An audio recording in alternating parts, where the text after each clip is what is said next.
السلام علیکم ورحمۃ اللہ وبرکاتہ نحمدہ ونصلی علی رسولہ الکریم اما بعد فاعوذ باللہ من الشیطان الرجیم بسم اللہ الرحمن الرحیم رب اشرح لی صدری ویسر لی امری واحلل عقدۃ من لسانی یفقہوا قولی ربنا زدنا علما ربنا زدنا علما ربنا زدنا علما۔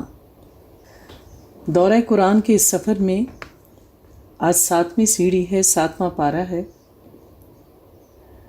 قرآن اللہ کا کلام ہے، جیسا کہ ہم نے ابتدائی اسباق میں پڑھا اور اس بات پر ہم نے بات کی۔ اللہ تعالیٰ قرآن کے بارے میں کہتے ہیں اور رمضان کے بارے میں شہر رمضان الذی انزل فیہ القرآن، تو جہاں رمضان کا مہینہ روزوں کا مہینہ ہے، اللہ نے اس کی نسبت اس آیت میں قرآن سے کی ہے کہ یہ قرآن کا مہینہ ہے۔ کیوں کہا اللہ نے ایسا؟ کبھی غور کیا ہے؟ آج کی آیات میں بار بار آپ دیکھیں گے کہ تقویٰ کی آیات آئیں گی۔ دراصل متقی ہی لوگ جنت میں جائیں گے۔ قرآن بتاتا ہے کہ وہ کون سے اعمال ہیں جس پر عمل کر کے جنت میں جائیں گے، اور وہ کون سے اعمال ہیں جس پر عمل کر کے آپ کو تقویٰ حاصل ہوتا ہے، اور پھر اس تقویٰ کو حاصل کرنا مشکل ہو تو اس کے لیے اللہ تعالیٰ نے ایک تربیتی پروگرام ہمارے لیے بنا دیا، وہ ہے روزہ۔ اللہ سے ڈرتے رہو، برائی سے بچتے رہو، مشکل آئے تو صبر کرو، کچھ مل جائے تو شکر کرو۔ سحری کھا لی، سارا دن صبر سے گزارا، اللہ نے افطاری دے دی، بہترین شکر ادا کیا۔ یہ صبر اور شکر کی پریکٹس ہمارے پورے رمضان میں رہتی ہے۔ آپ غور کریں، اللہ ہمیں قرآن سے جوڑنا چاہتے ہیں، قرآن کے مقصد سے جوڑنا چاہتے ہیں۔ اللہ کو کیا ملے گا ہمیں بھوکا پیاسا رکھ کے؟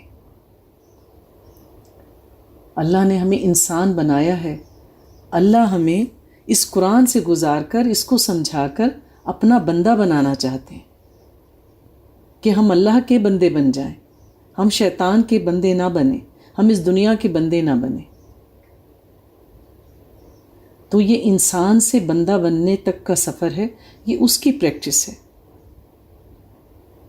تو جب بھی آپ قرآن کا آغاز کریں، ہم پاروں سے جڑیں، تو ذہن میں یہ رکھو کہ یہ وہ مہینہ ہے جس میں اللہ نے قرآن کو نازل کیا ہماری ہدایت کے لیے۔ ہم تمام سال اپنی مصروفیات میں گھر کر اس قرآن سے اتنا استفادہ نہیں کر پاتے، تو یوں سمجھ لیں کہ اللہ ایسا ماحول پیدا کر دیتے ہیں جس کو کہتے ہیں نا کہ ایک جبری طور پر ہم اپنے معدے کو ریسٹ نہیں دیتے، تو جبری طور پر ہم سے یہ کام کروایا جاتا ہے کہ روزہ رکھو تاکہ ان ساری چیزوں کو ریسٹ ملے۔ ہم قرآن سے اتنا استفادہ نہیں کرتے، اتنا ریگولر قرآن کی تلاوت نہیں کرتے، اس کو سمجھ کر نہیں پڑھتے، تو پھر کیا ہے، ایک شارٹ پروگرام تیار کر دیا، روزہ رکھو، قرآن سے جڑو، مختصراً سنیں، آپ کا ایمان تازہ ہو، ریوائیو ہو، وہ روح جو آپ کی دب گئی ہے اس کو دوبارہ سے زندہ کرو، اور پھر سے ایک نئی انرجی لے کر اپنے ایمان کو تازہ کر کے پورا سال گزارو۔ جتنا اخلاص اس سفر میں ہوگا اتنا بہترین ایمان جو ہے وہ تازہ ہوگا، اور ہم اتنی زیادہ اللہ کے ایمان کی قوت لے کر باقی سال گزاریں گے۔ اعوذ باللہ من الشیطان الرجیم،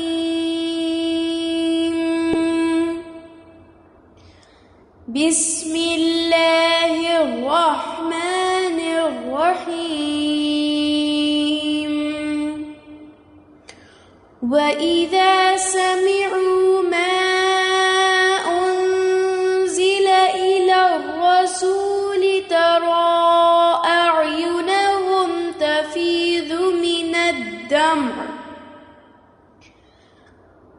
الدَّمْعِ مِمَّا عَرَفُوا مِنَ الْحَقِّ يَقُولُونَ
وذلك جزاء المحسنين والذين كفروا وكذبوا بآياتنا أولئك أصحاب الجحيم.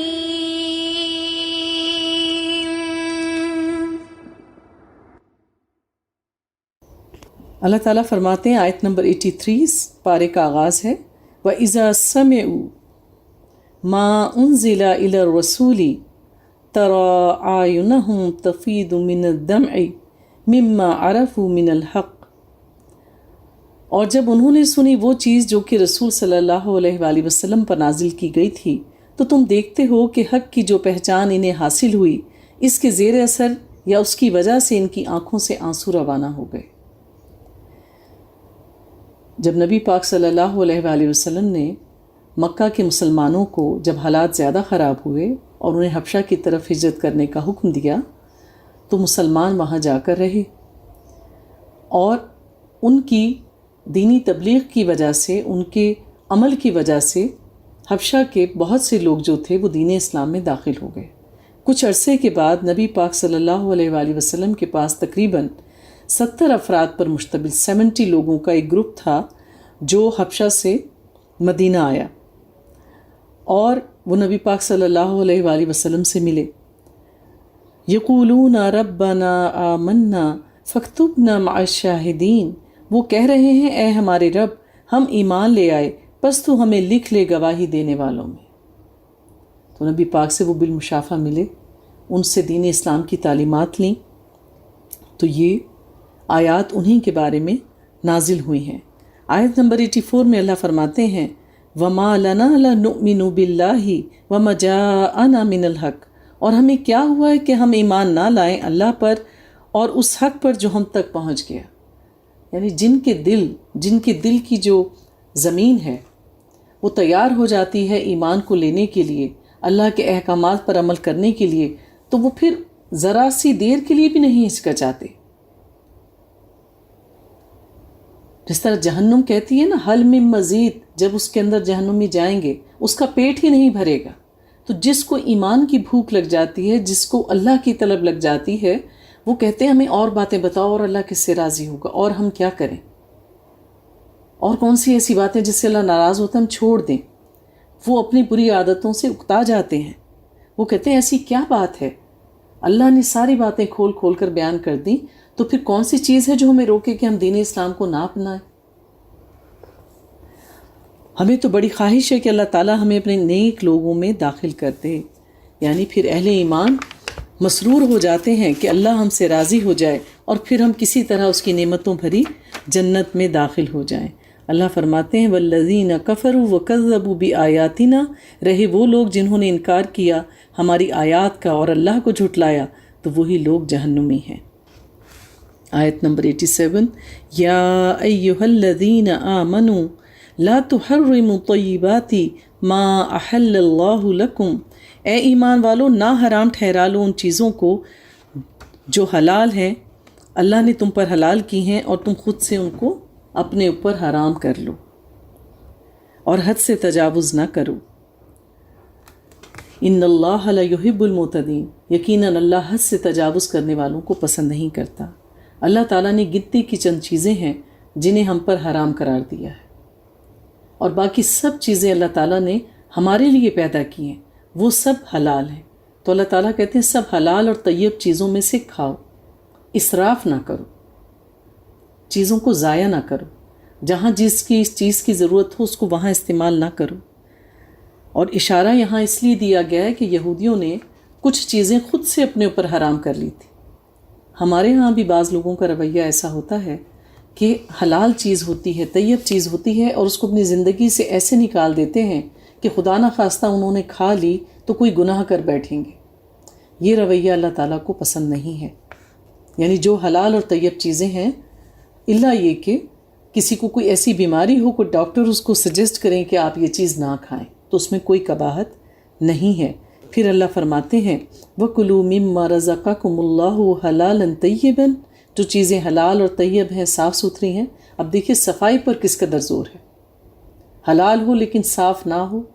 صفائی سے مراد ظاہری اور باطنی دونوں طرح کی، حلال طریقے سے رزق کماؤ، اور جب اس کو تیار کیا جائے تو اس کی پاکی کا بھی خیال رکھو، کیونکہ جو کچھ ہم کھاتے ہیں وہ ہمارے جسم پر، ہماری روح پر اثر کرتا ہے، اور جو چیز ہم سب سے زیادہ استعمال کرتے ہیں اس دنیا میں رہتے ہوئے وہ ہے غذا، کھانا پینا۔ لباس بھی آپ صبح ایک پہن لیں تو کافی ہو جاتا ہے، کھانا ہم کئی بار کھاتے ہیں اور اس کی ہمارے جسم کو بہت زیادہ ضرورت ہوتی ہے۔ پھر اللہ فرماتے ہیں وَاتَّقُوا اللَّهَ، اور اللہ کا تقوی اختیار رکھو جس پر تمہارا ایمان ہے۔ آ گئی آیت تقوی کی، اللہ سے ڈرتے رہو، اللہ کا تقوی اختیار کرو، ہر نیکی کا کام اللہ کی خوشی کے لیے، خوف بھی صرف اللہ ہی کا، لوگوں کے ڈر سے کچھ نہ کرو، اللہ سے ڈر کے برائی سے بچو، اللہ کو خوش کرنے کے لیے نیکیاں کرو، لوگوں میں مقبول ہونے کے لیے نہیں، ریاکاری کے لیے نہیں، لوگوں سے کسی قسم کی سند یا سرٹیفکیٹ لینے کے لیے نہیں کہ یہ تو بڑی خیرات کرتے ہیں، یہ تو بہت حجوں پہ اور عمروں پہ جاتے ہیں، بڑے نیک لوگ ہیں، بہت چیریٹی ورک کرتے ہیں، بڑے بڑے اشتہار آویزہ ہوں۔ یہ مقصد نہ ہو، اللہ سے ڈرو۔ جب نیکی کا کام بھی کر رہے ہو تو اللہ سے ڈرو، اپنی نیتوں کو صاف کر لو۔ اللہ تعالیٰ مواخذہ نہیں کرے گا تم سے تمہاری ان قسموں کا جو لغو ہوتی ہیں۔ لغو کیا ہے؟ زیادہ، ضرورت سے زیادہ۔ جہاں ضرورت ہو وہاں ہم عہد و پیما کرتے ہیں، لکھ کر بھی اور زبانی بھی۔ جو پکی قسمیں کھائی جاتی ہیں ان پر پوچھ گچھ ہوگی، اور کسی کو ویسے ہی اپنی بات کے اختتام پر کہنے کی عادت ہوتی ہے، میں نے جو کچھ کہا بالکل سچ کہا، اللہ پاک کی قسم میں نے سچ کہا۔ اسی طرح عربوں میں رواج تھا، وہ بات بات پر کہتے تھے واللہ، باللہ، تاللہ۔ تو اس کا یہ مطلب نہیں ہے کہ ہر وہ فقرہ جو بول رہے ہیں اس پہ قسم کھانے کی ضرورت ہے۔ تو جو عادتاً قسم کھاتے ہیں اس پر اللہ پکڑ نہیں کریں گے، لیکن جو آپ نے کسی وعدے کو پورا کرنے کے لیے، کسی ایگریمنٹ کے لیے، کسی کاروباری معاملے میں یا اللہ سے نظر مانی ہے، اس کے بارے میں پوچھا جائے گا۔ اور اگر کسی نے اپنی قسم کو توڑا، پکی قسم کو توڑا، تو پھر کیا ہے؟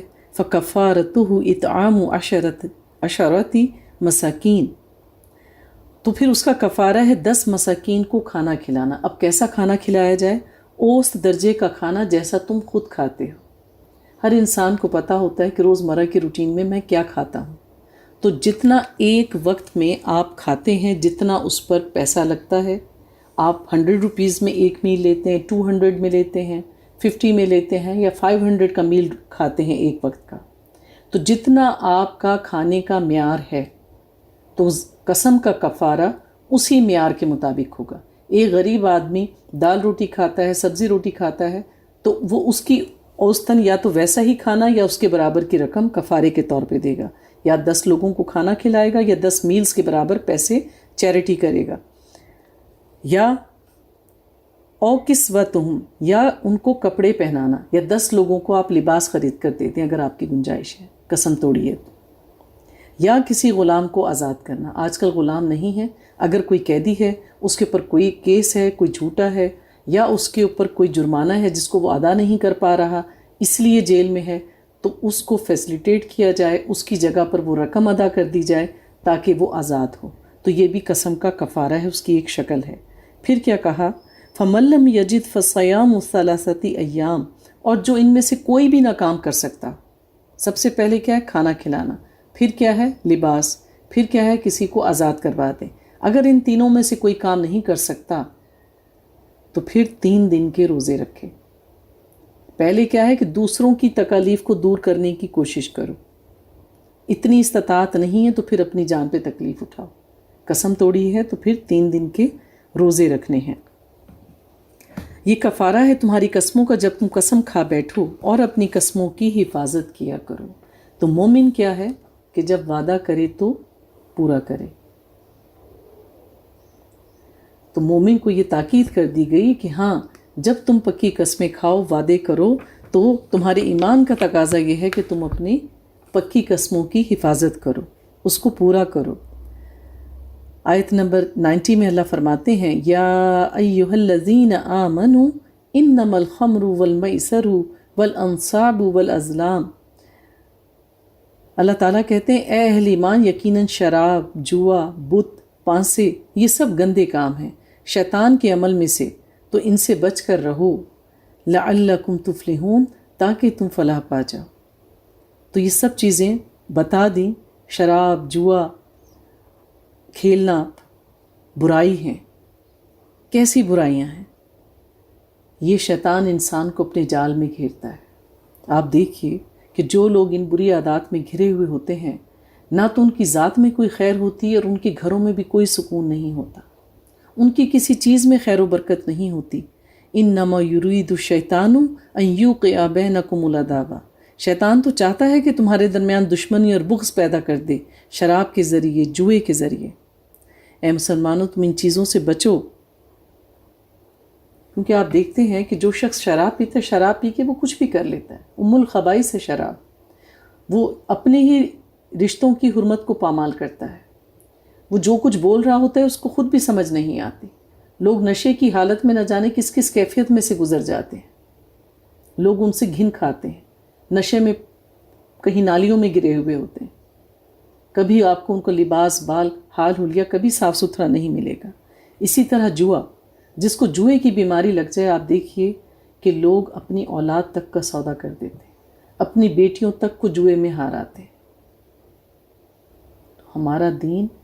ہمارے دین میں ایک مومن کی حرمت ہے، اس کی جان کی، اس کی عزت کی حرمت ہے. ہمارا دین ہمیں 4 چاند لگاتا ہے، عزت دیتا ہے. آپ دیکھیے کہ ایک تو وہ ہیں جو دین کا لبادہ اوڑھے ہوئے ہیں، دین دار بن کر، چہرے پہ داڑھی رکھ کر، سر پہ ٹوپی پہن کر، ہاتھ میں تسبیح لے کر لوگوں کو دھوکہ دیتے ہیں. آپ نے دیکھا ہوگا کہ اکثر ان کا پھر یہ لبادہ چاک ہو جاتا ہے. ان کی اصلیت اللہ تعالیٰ کھول دیتے ہیں، کیونکہ اللہ تعالیٰ کبھی بھی طیب کو حرام کے ساتھ مکس کر کے نہیں رکھتے. اللہ کے ہاں 2 ہی رنگ ہیں، یا تو سیاہ ہے یا سفید ہے، یا تو کافر ہے یا مومن ہے. یہ جو کہتے ہیں نا کہ دین کے ساتھ دنیا کو بھی لے کے چلو، اللہ نے کب کہا کہ جنگل میں نکل جائیں؟ اللہ تو کہتا ہے حقوق ادا کرو، اللہ کے بندوں کے، ماں باپ کے، اولاد کے، خامند کے، ہمسایوں کے، ساتھ کام کرنے والوں کے. آپ دیکھیے ایک طرف آپ ان کے حقوق ادا کر رہے ہیں تو دوسری طرف کوئی آپ کے بھی تو حقوق ادا کر رہا ہے نا. اللہ تعالیٰ نے کب کہا کہ آپ کہیں جنگل میں نکل جائیں اور اللہ کے دین پر عمل کریں؟ ایسا تو ہرگز نہیں. تو جو لوگ ان برائیوں میں پڑتے ہیں وہ نہ صرف اپنی عزت کو پامال کرتے ہیں بلکہ وہ انسانیت کے اور ایک مومن کے درجے سے گر جاتے ہیں. جبکہ دین اسلام انسان کو بلندی عطا کرتا ہے. دین جس کے اندر داخل ہو جاتا ہے وہ اس کو بدل دیتا ہے. دیندار کا لباس اگر چند روپوں کا بھی ہو، وہ سادہ روٹی بھی کھاتا ہو لیکن وہ عمل کرنے والا ہو. آپ دیکھیے کہ گلے محلے میں اگر ایسا شخص گزر رہا ہو جو واقعی متقی ہے، عمل کے اعتبار سے بہترین ہے، اعلیٰ اخلاق والا ہے، لوگ اس کو رک کر سلام کرتے ہیں، اس کا حال پوچھتے ہیں، اس کے گھر کی بچیوں پر نظر اٹھا کے نہیں دیکھتے. لیکن جس کے قول اور فعل میں تضاد ہوتا ہے، اللہ تعالیٰ کچھ نہ کچھ حالات کو ایسا تبدیل کرتے ہیں کہ ان کا یہ پردہ چاک ہو جاتا ہے، ان کی اصلیت کھل کے سامنے آ جاتی. آئے دن آپ ایسے اخبارات میں اور مختلف جگہوں سے اس طرح کی خبریں آپ سنتے ہوں گے. اور یہ سب شیطان کے ہٹ کنڈے ہیں. اللہ تعالیٰ فرماتے ہیں فَهَلْ أَنْتُمْ مُنْتَهُونَ، تو اب باز آتے ہو یا نہیں؟ اللہ کا تو کام ہے سمجھانا، بچانا، ڈرانا. اب بھی کیا تم باز آؤ گے یا نہیں؟ کیونکہ جب ان چیزوں میں، ان غلاظتوں میں پڑ جاتے ہیں تو نہ پاکی کا خیال رہتا ہے نہ ناپاکی کا، اور غفلت میں ڈل کر اذان تو کیا سننا، نماز تو کیا پڑھنا، ہر چیز سے دور ہو جاتے ہیں. سب سے پہلے شراب اور جوا جس چیز سے انسان کو دور کرتا ہے وہ ہے نماز. انسان غافل ہو جاتا ہے، پتہ ہی نہیں چلتا ان کھیلوں میں گم ہو کے کہ کب اذان ہوئی، کب نماز ہوئی، کب دن گزرا، کہاں کی کہاں کہانی پہنچ گئی، انہیں کچھ پتہ ہی نہیں چلتا. اللہ تعالیٰ فرماتے ہیں آیت نمبر 94، یا ایہا الذین آمنوا لا یبلونکم اللہ بشیء من الصید، اے اہل ایمان، اللہ تعالیٰ تمہیں لازماً آزمائے گا کسی ایسے شکار کے ذریعے جس کو پہنچتے ہوں گے تمہارے ہاتھ اور نیزے، تاکہ اللہ دیکھ لے کہ جو ان لوگوں کو جو غیب میں ہوتے ہوئے بھی اللہ سے ڈرتے ہیں۔ جب یہ حکم نازل ہوا کہ احرام کی حالت میں شکار کا کرنا منع ہے، تو صحابہ کرام کہتے ہیں کہ ہم عمرے کے سفر پر ہوتے اور پرندے اور جانور، پرندے ہمارے سروں کو چھو کر جاتے جو کھانا حلال ہیں، اور جو جانور تھے وہ ہمارے بالکل اپروچ میں ہوتے کہ ہم ان کو آسانی سے تیر مار کے لے سکتے ہیں اور اپنی بھوک کو مٹا سکتے ہیں، لیکن ظاہر ہے کہ احرام کی حالت میں ہوتے تھے، ہم شکار نہیں کر سکتے تھے، بھوک کو برداشت کر سکتے تھے۔ کہنے کو آج کل کے دور میں چند گھنٹے لگتے ہیں مکہ سے مدینے کے سفر میں، لیکن جو پیدل چل رہے ہوں، خچر پر ہوں، گدھے پہ ہوں، تو بتائیے ان کو کتنا ٹائم لگتا ہوگا۔ تو پہلے ان کی خوشحالی نہیں تھی کہ بہت سارا مال اسباب، اچھا اچھا کھانا وہ لے کے چلتے ہوں، تھوڑا بہت جو ان کے پاس ہوتا تھا اس کو لے کے سفر کا ارادہ کرتے تھے، جو شاید آدھے ہی سفر میں ختم ہو جاتا ہوگا۔ تو اس طرح سے اللہ تعالیٰ نے ان کے ایمان کو آزمایا کہ آیا وہ غیب پر بھی یقین رکھتے ہیں کہ ان کا اللہ ان کو دیکھ رہا ہے۔ تو اصل میں تو ہمارے ایمان کی آزمائش ہی یہی ہے۔ تو آپ دیکھا کریں کہ جب 4 لوگوں میں نماز پڑھتے ہیں وہ نماز کیسی ہوتی ہے، اور جب آپ اکیلے میں ہوتے ہیں تو تب نماز کیسے ہوتی ہے۔ اکیلے کی نماز زیادہ خوبصورت ہونی چاہیے، کیونکہ اس وقت کوئی بھی ڈسٹربنس نہیں ہوتی، کوئی آپ کی توجہ ہٹانے والا نہیں ہوتا، اس وقت اللہ ہوتا ہے اور اس کا بندہ۔ جیسا کہ ہم نے پڑھا کہ یا تو یہ گمان کرو کہ اللہ دیکھ رہا ہے، اور چونکہ یہ گمان کرو کہ ہم اللہ کو دیکھ رہے ہیں، ہم چونکہ اس کتاب نہیں رکھتے تو اتنا ہی گمان کرو کہ اللہ تمہیں دیکھ رہا ہے، تاکہ بہترین عبادت ہو سکے۔ تو اللہ تعالیٰ فرماتے ہیں کہ جس نے اگر ایسا کر لیا کہ احرام کی حالت میں اس نے کسی کو قتل کر دیا، یعنی اس نے کوئی شکار کر لیا، تو پھر کیا ہے؟ تو اس کے مطابق کفارہ دینا ہوگا جو جانور اس نے مارا، ٹھیک ہے؟ تو صدقے کے طور پر ویسا ہی چوپایا صدقہ کیا جائے گا جیسا کہ اس نے مارا تھا، اس کے برابر کا جانور جو ہے وہ اللہ کے ہاں، اللہ کے گھر یعنی بیت اللہ کی طرف روانہ کیا جائے گا، جہاں اس کو قربان دیا جائے گا۔ اور اس کا فیصلہ جو ہے وہ 2 عادل آدمی کریں گے، یعنی وہ لوگ جو جس کو کہتے ہیں کہ حق پسند ہوں، سچ بات کہنے والے ہوں، انصاف پر فیصلہ کرنے والے ہوں، وہ بتائیں گے کہ جو چیز تم نے شکار کی ہے اب اس کے بدلے میں تمہیں کیا کفارہ دینا پڑے گا۔ اس کا ڈیسیژن دوسرے 2 لوگ کریں گے، اور یہ نظر جو ہے وہ خانہ کعبہ پہنچے گی اور وہاں جا کر اس کو ذبح کیا جائے گا، اور اس کو گوشت جو ہے وہ مساکین میں، غریبوں میں تقسیم کیا جائے گا۔ پھر کیا ہے؟ او کفارۃ طعام و مساکین، یا پھر اس کا کفارہ ہے کہ کچھ مساکین کو کھانا کھلا دیں، یا پھر اس کے برابر کی جو رقم ہے وہ صدقہ فطر کے حساب سے دینا ہوگی۔ جیسا ہم فطرانہ نکالتے ہیں روزوں میں تقریباً 2.5 کلو گندم کے حساب سے، تو اتنا پھر اس کا جو ہے فدیہ جو ہے وہ نکالا جائے گا۔ مثال کے طور پہ کہ اگر کوئی کسی نے ایک بکری جو ہے وہ شکار کر لی احرام کی حالت میں، اب بکری کا گوشت، وہ بکری کس سائز کی ہے، اس کی قیمت کتنی ہوگی، اس قیمت میں کتنا جو ہے وہ اناج آ جائے گا، پھر وہ لوگوں میں تقسیم کر دیا جائے گا۔ ایک شکل یہ بھی ہے۔ اس کا نصاب کیا بتا دیا، یا یوں کیا جائے کہ اس جانور کا گوشت جتنے دن تک کھایا جا سکتا ہو، اگر وہ یہ سب کچھ نہیں کر سکتا تو پھر وہ اس کو اتنے ہی روزے رکھنے ہوں گے۔ اگر ایک بکری کا گوشت ایک شخص جو ہے وہ 8 دن تک کھا سکتا ہے کہ وہ بکری ختم ہو جائے، تو پھر اس کو 8 روزے رکھنے ہوں گے اس کے بدلے میں، جس نے احرام کی حالت میں شکار کیا، تاکہ وہ اپنے کیے کی سزا چکھے۔ اللہ معاف کر چکا ہے جو پہلے ہو چکا، یعنی جب یہ حکم نہیں آیا تھا یا کسی نے لا علمی کی وجہ سے ایسا کیا تو اللہ معاف کرنے والا ہے، لیکن جو کوئی ایسا پھر سے کرے گا باوجود اس کے کہ اللہ نے سب بات بتا دی، تو اللہ تعالیٰ زبردست ہے، انتقام لینے والا ہے۔ اللہ تعالیٰ 96 آیت میں فرماتے ہیں اُحِلَّ لَكُمْ صَيْدُ الْبَحْرِ وَطَعَامُهُ، تمہارے لیے سمندر کا شکار اور اس کا کھانا حلال کر دیا گیا۔ اگر کوئی بحری سفر پر ہو، اس کے پاس کھانے کے لیے کچھ نہیں اور احرام کی حالت میں ہے، تو وہ سمندری جانوروں کا شکار کر سکتا ہے، اس میں کچھ بھی ہے۔ سمندر کی ہر چیز حلال ہے، اگر آپ کو کراہیت آتی ہو تو چھوڑ دیں۔ لیکن سمندر کا جو جاندار ہے یا جو بھی کچھ اللہ تعالیٰ نے سمندر میں پیدا کیا ہے، وہ سب ہم پر حلال ہے، اور احرام کی حالت میں اس کا شکار کرنا بھی جائز ہے۔ اللہ تعالیٰ فرماتے ہیں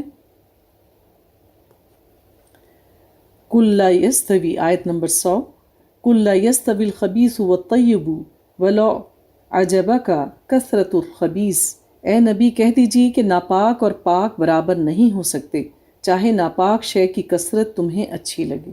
یہ تو ہو ہی نہیں سکتا کہ سیاہ اور سفید ایک جیسے ہوں۔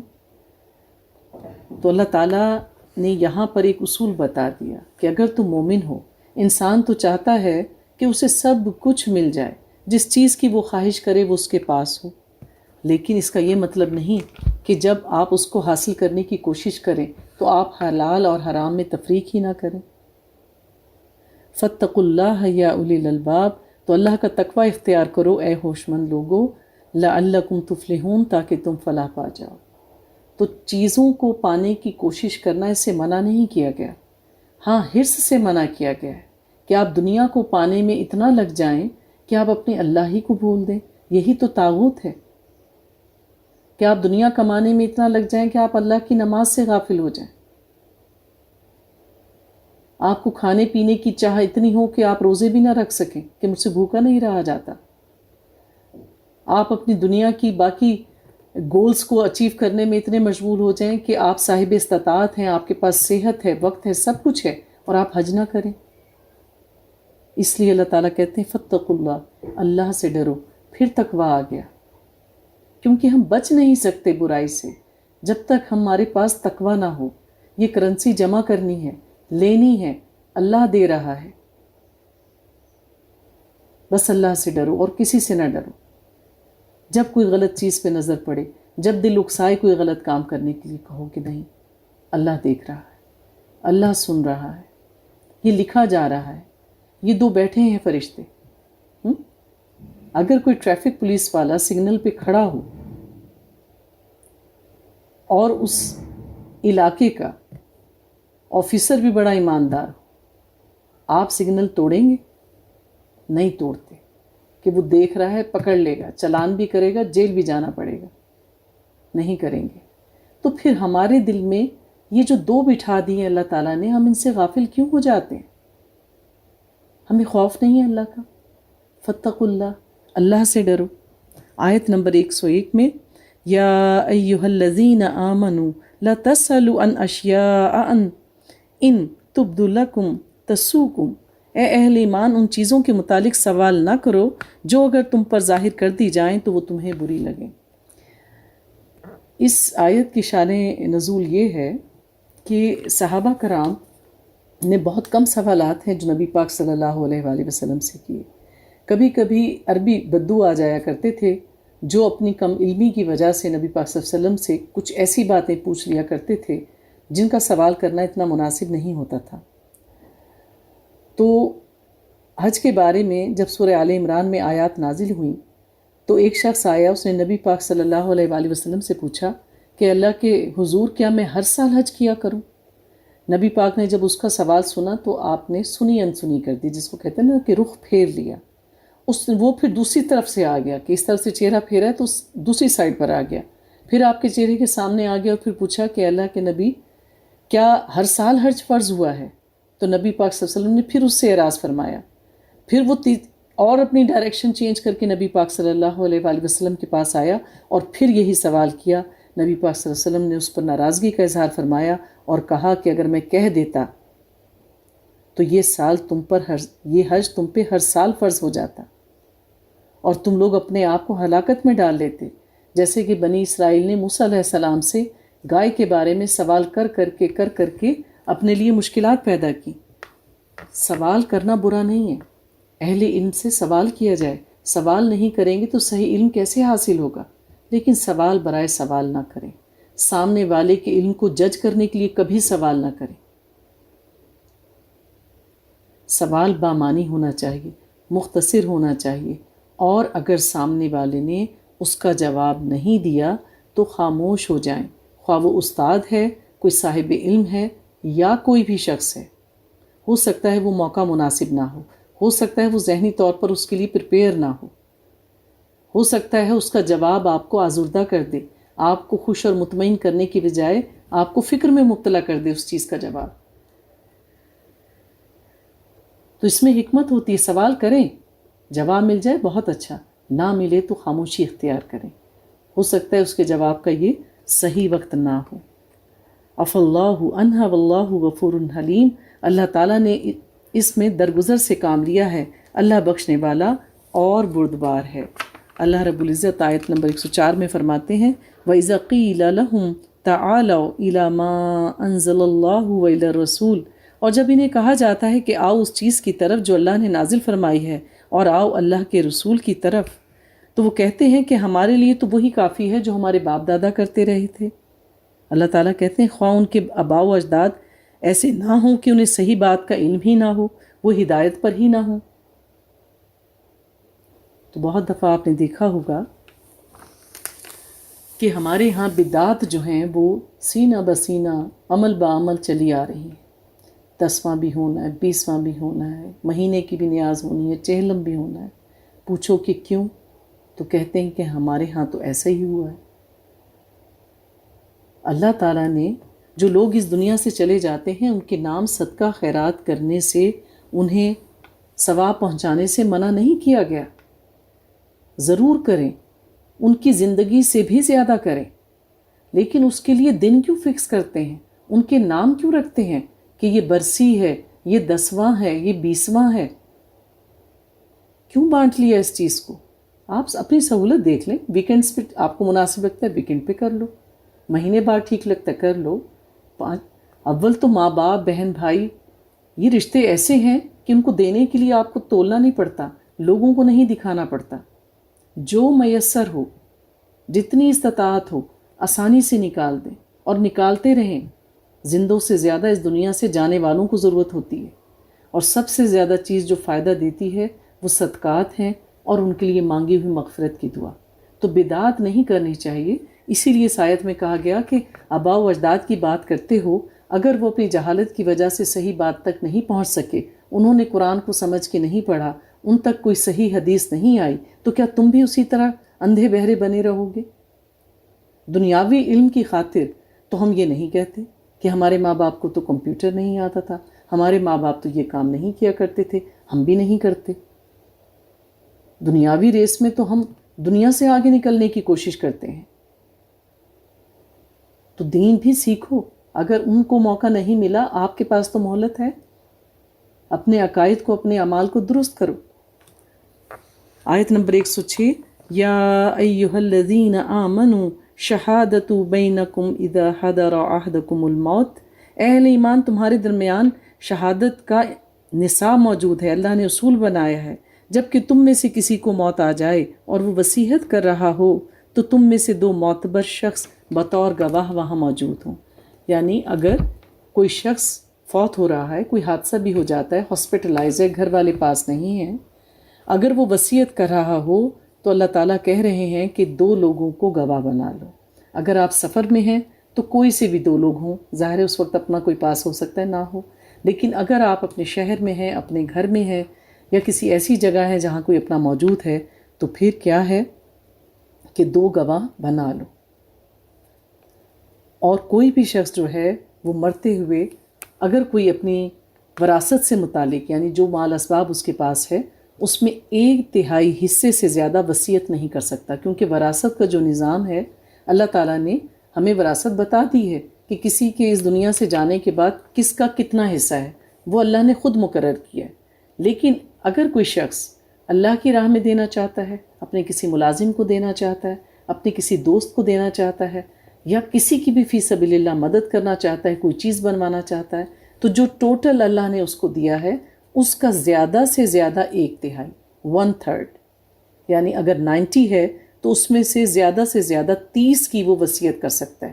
کہ یہ جو 30 ہے یہ فلاں کو دے دینا یا فلاں جگہ لگا دینا یا فی سبیل اللہ خرچ کر دینا، کچھ بھی۔ باقی 60 کے متعلق وہ وصیت نہیں کر سکتا، اور اگر وصیت کرے گا تو شرعاً وہ ناجائز ہے۔ بعد میں منع کیا گیا ہے کہ اس کی غلط وصیت پر عمل نہ کیا جائے۔ اللہ تعالیٰ فرماتے ہیں کہ اگر ایسا ہو کہ جب یہ وصیت پوری کرنے کا وقت آئے تو تم ان دونوں گواہوں کو نماز کے بعد مسجد میں روک لو، پھر وہ دونوں اللہ کی قسم کھائیں اگر تمہیں شک ہو کہ انہوں نے اس وصیت کو نہیں بدلا، نہ وہ کسی کے انڈر پریشر آئے ہیں، نہ انہوں نے کسی سے کوئی رقم لی ہے، جیسی ان کے سامنے وصیت کی گئی تھی انہوں نے ویسی ہی بیان کی ہے۔ اور پھر وہ یہ کہیں کہ ہم اللہ کی قسم کھا کے کہتے ہیں کہ ہم گواہی کو نہیں چھپائیں گے، اگر ہم ایسا کریں تو ہم گناہ گاروں میں سے ہوں گے۔ پھر اگر پتہ چلے کہ باوجود مسجد میں موجود ہونے کے، باوجود قسم کھانے کے انہوں نے جھوٹ بولا، یعنی کوئی ٹھوس ثبوت مل جائے کہ انہوں نے قسم بھی جھوٹی کھائی ہے اور وہ کہہ بھی غلط رہے ہیں، تو پھر کیا ہوگا؟ پھر یہ ہوگا کہ جن کی حق تلفی ہوئی ہے ان کی جھوٹ ہونے کی وجہ سے، تو پھر کیا ہوگا کہ وہ لوگ کھڑے ہوں گے اور وہ کہیں گے کہ ہم قسم کھا کے کہتے ہیں کہ یہ وصیت ایسے نہیں ایسے تھی، یہ جھوٹ بول رہے ہیں اور ہماری گواہی جو ہے وہ برحق ہے، اگر ہم جھوٹ بولیں تو پھر اللہ کا عذاب ہم پر ہو۔ تو ایسے میں کیا ہوگا کہ یہ گواہی جو ہے وہ حق کے زیادہ قریب ہے۔ اس سے پھر ہوگا کہ لوگوں کے دلوں میں ایک خوف آ جائے گا کہ ہم سچ بولیں اور سچی گواہی دیں، اگر ہم نے جھوٹ بولا تو پھر ہماری حقیقت کھل گئی، تو پھر ہمارے مقابلے میں بھی دوسرے لوگ گواہی دینے کے لیے آ جائیں گے اور اس وقت ہمیں بہت سختی کا سامنا کرنا پڑے گا۔ پھر اللہ دوبارہ آیت نمبر 108 میں کیا کہہ رہے ہیں؟ وَاتَّقُوا اللَّهَ وَاسْمَعُوا، اور اللہ کا تقوی اختیار کرو اور سن رکھو۔ کوئی بھی نیکی کا کام ہو ہی نہیں سکتا جب تک اللہ کا ڈر نہ ہو۔ نہ گواہی سچی دی جا سکتی ہے، نہ جھوٹ سے بچا جا سکتا ہے، نہ سچ بات کسی کے منہ پہ کہی جا سکتی ہے۔ واللہ لا یہدی القوم الفاسقین، اور اللہ ایسے نافرمانوں کو ہدایت نہیں دیتا۔ اب آگے حضرت عیسیٰ علیہ السلام کی صورتحال بیان کی جا رہی ہے، کیونکہ ہم میں سے ہر ایک نے حضرت آدم علیہ السلام سے لے کے اور وہ آخری بچہ جو اس دنیا میں پیدا ہوگا، سب کے سب قیامت کے دن اللہ کے حضور پیش ہوں گے۔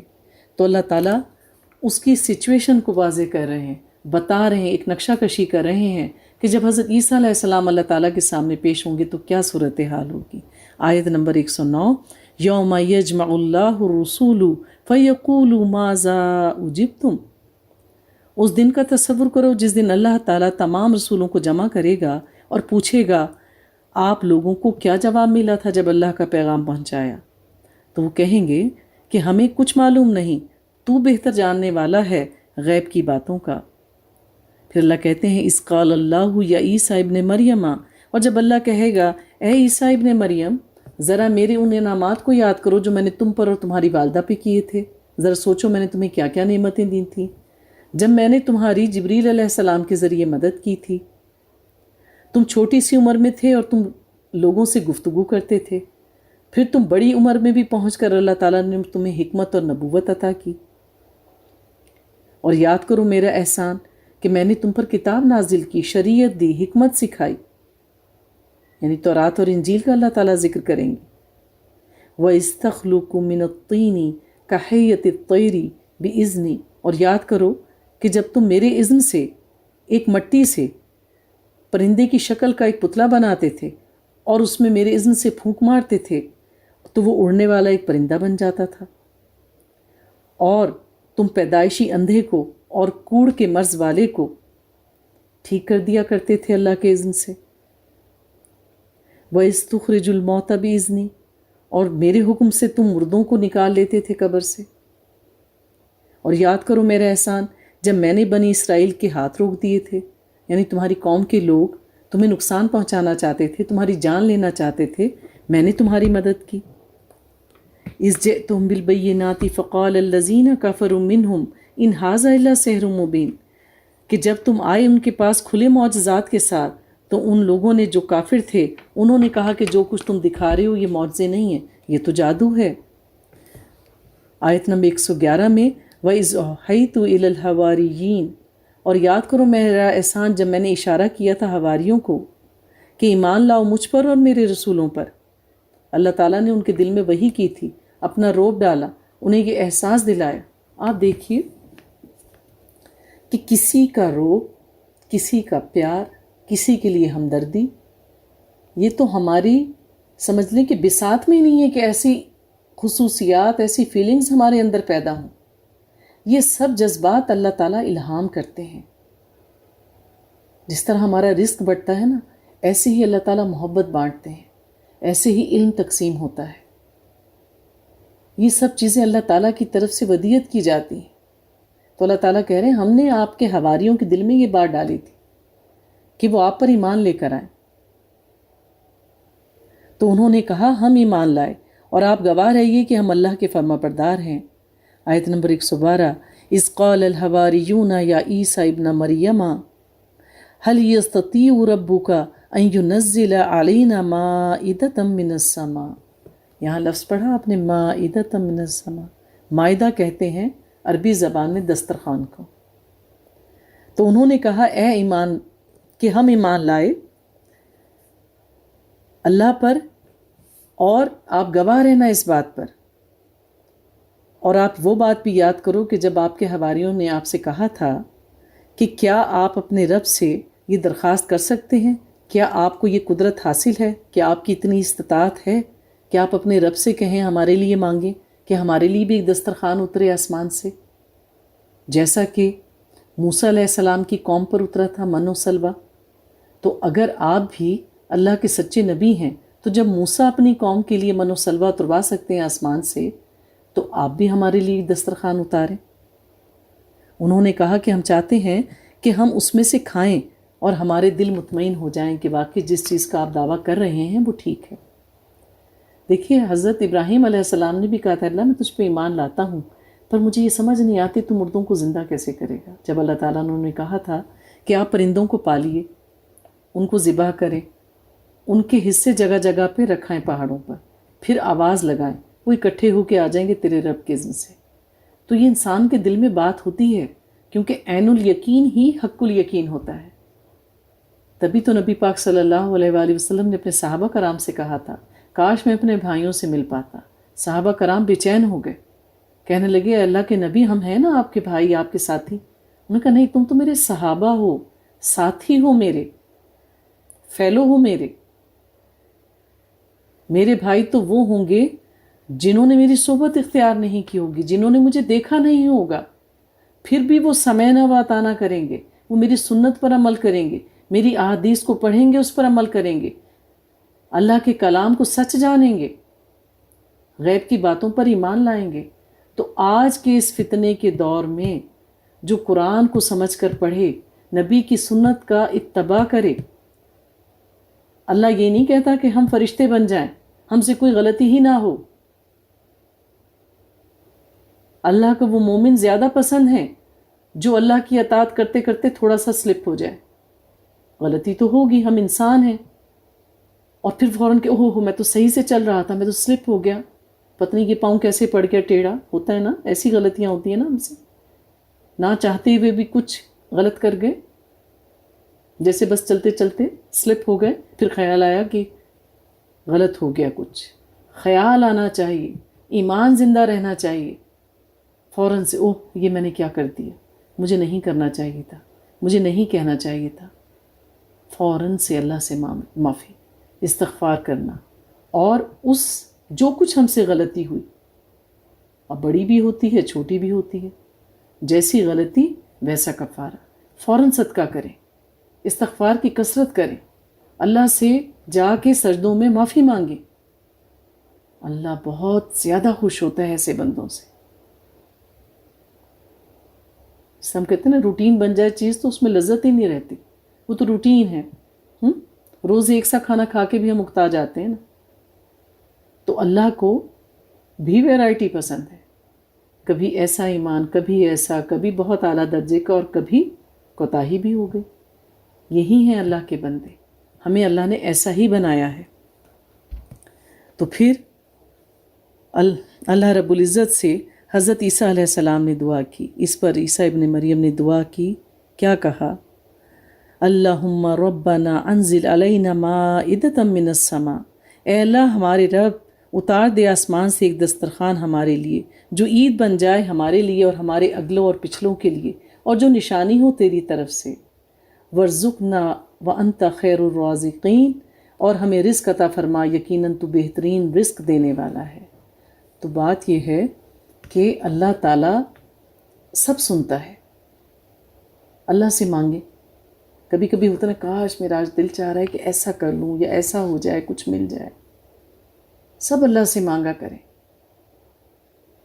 آؤٹ آف دا وے جا کے، کیونکہ ہمارے ذہن محدود ہیں، ہمارے ریسورسز جو ہیں وہ محدود ہیں، پر اللہ تو سب کچھ عطا کر سکتا ہے۔ اللہ تعالیٰ بانجھ کو بھی اولاد دے سکتا ہے۔ حضرت امام بخاری نابینا ہو گئے تھے، ان کی ماں تہجد میں اٹھ کے سجدوں میں مانگتی تھی اللہ میرے بیٹے کو بینائی دے دے۔ ایک رات ان پر وحی کی گئی کہ ہم نے تیرے بیٹے کو بینائی دے دی۔ صبح حضرت امام بخاری اٹھے تو آپ کی آنکھیں دیکھنے والی تھی، کوئی آپریشن نہیں ہوا تھا، کوئی دوا نہیں ڈالی تھی، دعا تھی۔ تو اللہ سے مانگے یقین کامل کے ساتھ۔ اللہ تعالیٰ نے انہیں کہا کہ ٹھیک ہے میں نازل کر دوں گا تمہارے لیے ایک دسترخوان، اور اس کے بعد اگر کوئی کفر کی روش اختیار کرے گا تو میں اس کو عذاب دوں گا۔ تو اللہ تعالیٰ نے مختلف قوموں کو معجزات دکھائے ان کے مانگنے پر، لیکن اس کے بعد بھی اگر وہ ایمان نہیں لے کر آئے تو اللہ تعالیٰ نے ایسی قوموں پر عذاب نازل کیے، اور پھر ان میں سے ایک بھی باقی نہ بچا جو اللہ پر ایمان نہیں لایا تھا۔ وَإِذْ قَالَ اللَّهُ يَا عِيسَى ابْنَ مَرْيَمَ أَأَنْتَ قُلْتَ لِلنَّاسِ اتَّخِذُونِي وَأُمِّي إِلَٰهَيْنِ، جب اللہ کہے گا اے مریم کے بیٹے عیسیٰ کیا تم نے کہا تھا لوگوں سے کہ مجھے اور میری ماں ہم دونوں کو معبود بنا لینا اللہ کو چھوڑ کر؟ تو وہ عرض کریں گے پاک ہے تو اللہ، میں کس لیے ایسی بات کہتا جس کے کہنے کا مجھے کوئی حق ہی نہیں، میں کیسے کہہ سکتا ہوں؟ اور اگر میں نے وہ بات کہی ہوتی تو وہ تیرے علم میں ہوتی، کیونکہ تو سب کچھ جاننے والا اور سننے والا ہے، تو جانتا ہے جو کچھ بھی میرے اندر ہے، اور تو وہ بھی جانتا ہے جو تیرے جی میں ہے۔ یقیناً تمام پوشیدہ حقیقتوں کو جاننے والا تو ہی ہے۔ ما قلت لهم الا ما امرتنی به ان اعبدوا اللہ ربی و ربکم، میں نے تو کچھ بھی نہیں کہا تھا مگر وہی کہا تھا جو آپ نے مجھے حکم دیا۔ میں نے تو کہا تھا کہ اللہ کی بندگی کرو جو کہ میرا بھی رب ہے اور تمہارا بھی رب ہے، اور میں ان پر نگران رہا تھا جب تک میں ان میں موجود رہا تھا۔ پھر تو نے مجھے اٹھا لیا اور میرے بعد تو پھر تو ہی ان کا نگران تھا۔ وَأَنْتَ عَلَىٰ كُلِّ شَيْءٍ شَهِيدٌ، اور تو ہر چیز پر گواہ ہے۔ پھر وہ کہیں گے اے اللہ اگر تو اب ان بندوں کو جنہوں نے میرے جانے کے بعد کفر کا رستہ اختیار کیا تو انہیں عذاب دے تو تیرے ہی بندے ہیں، وہ تیری مخلوق ہیں، تو ان پر اختیار رکھتا ہے۔ وَإِن تَغْفِرْ لَهُمْ فَإِنَّكَ أَنْتَ الْعَزِيزُ الْحَكِيمُ، اور اگر تو انہیں بخش دے گا تو زبردست اور حکمت والا ہے۔ تو سفارش نہیں چلے گی، سفارش بھی اسی کے حق میں قبول کی جائے گی جس کے لیے اللہ اجازت دیں گے۔ پھر اللہ فرما دیں گے، آیت نمبر 119، قال اللہ ھذا یوم ینفع الصادقین صدقہم، اللہ فرمائے گا یہ آج کا دن وہ ہے جس دن سچوں کو ان کی سچائی فائدہ دے جائے گی۔ ان کے لیے باغات ہیں جن کے دامن میں ندیاں بہتی ہوں گی اور ان میں وہ ہمیشہ ہمیشہ رہیں گے۔ آ گئی وہ آیت جس کا ہم نے اذن کیا ہے، رضی اللہ عنہم ورضوا عنہ ذالک الفوز العظیم، اللہ ان سے راضی ہو گیا اور وہ اللہ سے راضی ہو گئے، یہی ہے بڑی کامیابی۔ تو ہمیں بار بار اللہ تعالیٰ سے یہ اقرار کرنا چاہیے اللہ جو کچھ بھی تو نے ہمیں عطا کیا ہے ہم اس پر راضی ہیں، جو کچھ ہمیں ملا ہے تیری حکمت سے ملا ہے، ہم تجھ سے راضی ہیں، ہمیں تجھ سے کوئی گلہ نہیں، بس اب تو ہم سے راضی ہو جا۔ تو اللہ کی دی ہوئی نعمتوں کا شکر کرنا آئے گا تو ہم راضی ہوں گے نا، ورنہ تو بلیم گیم شروع ہو جاتی ہے، جب دیکھو مجھ پر ہی افتاد آتی ہے، مجال ہے جو کبھی میرے دل کی خواہش پوری ہو، ساری مشکلیں میرے ہی لیے رہ گئی ہیں۔ اس سے بہتر ہے خدا نہ خواستہ کچھ لوگ یہاں تک کہہ جاتے ہیں کہ اس سے تو بہتر، اس جینے سے تو مرنا بہتر ہے۔ کیوں کہتے ہیں یہ کلمات؟ کیونکہ ہم راضی نہیں ہیں، ہم اپنے آپ سے ہی لڑتے رہتے ہیں. جب دل میں یہ یقین ہو کہ جو میری تقدیر میں لکھا ہے وہ مل کے رہے گا، کوئی نہیں چھین سکتا. رکاوٹیں آتی ہیں، اس پر صبر کر لیں، وہ تو آئیں گی. جو نصیب کا ہے وہ مل کے رہے گا، کوئی چھین نہیں سکتا. آپ اپنے حصے کا آخری لقمہ کھا کر ہی جائیں گے اس دنیا سے، کوئی نہیں لے سکتا، کوئی کمی نہیں کر سکتا. تو لہٰذا راضی ہو جائیں اللہ سے، پھر دعا کریں کہ اللہ تو ہم سے راضی ہو جا. رضی اللہ عنہم، اللہ ان سے راضی ہو گیا جو سچے ہوئے، جو اللہ کی رضا میں راضی ہو گئے. ذالک الفوز العظیم، اور یہی ہے سب سے بڑی کامیابی. اللہ تعالیٰ فرماتے ہیں آیت نمبر 120، للہ ملک السماوات والارض وما فیہن، اللہ ہی کے لیے ہے جو کچھ آسمانوں اور زمینوں میں ہے، اور سب کی سب بادشاہی اسی کی ہے. وہو علی کل شیء قدیر، اور وہ ہر چیز پر قدرت رکھنے والا ہے، قادر مطلق ہے، ہر چیز کا مالک ہے، انسانوں کا، نباتات کا، جمادات کا، حیوانات کا، زندگی کا اور موت کا، اور آخرت کے دن کا. یہاں سورہ مائدہ کا اختتام ہوتا ہے. اگلی صورت سورہ الانعام، بڑی بڑی صورتوں میں سے ایک صورت ہے. یہ مکی دور کے آخر میں نازل ہوئی. ایک روایات کے مطابق سورہ الانعام جو ہے یہ ایک ساتھ پوری کی پوری صورت نازل ہوئی تھی، اور حضرت جبریل علیہ السلام تقریباً 70,000 فرشتوں کے ساتھ اس صورت کو لے کر آسمان سے زمین پر آئے تھے. 70,000 فرشتے، 2 پروں والے، 3 پروں والے، 4 پروں والے، کہ 2 پر کھول لیں تو آسمان ڈھک جائے. اتنے جلیل القدر فرشتے 70,000 فرشتوں کو لے کر یہ صورت لے کر زمین پر آئے. تو اس سے اس کی متبرک ہونے کا، اس کے اہم ہونے کا آپ اندازہ کیجیے. اعوذ باللہ من الشیطان الرجیم، بسم اللہ الرحمن الرحیم. الحمد للہ الذی خلق السماوات والارض وجعل الظلمات والنور ثم الذین کفروا بربہم یعدلون. سب تعریف اور شکر اللہ کے لیے ہے جس نے آسمانوں اور زمین کو پیدا فرمایا اور پھر اجالوں کو اور اندھیروں کو پیدا کیا. تو سب تعریف کس کے لیے؟ اللہ کے لیے. جو بڑی بڑی اللہ تعالیٰ کی تخلیق ہمیں نظر آتی ہیں یہاں دنیا میں رہتے ہوئے، وہ ہے زمین اور آسمان، جبکہ عرش اللہ تعالیٰ کی تخلیقات میں سب سے بڑا، لیکن وہ ہم دیکھ نہیں سکتے دنیا میں رہتے ہوئے. تو سب تعریف کس کی ہے؟ اللہ کے لیے، جس نے زمین اور آسمان بنائے.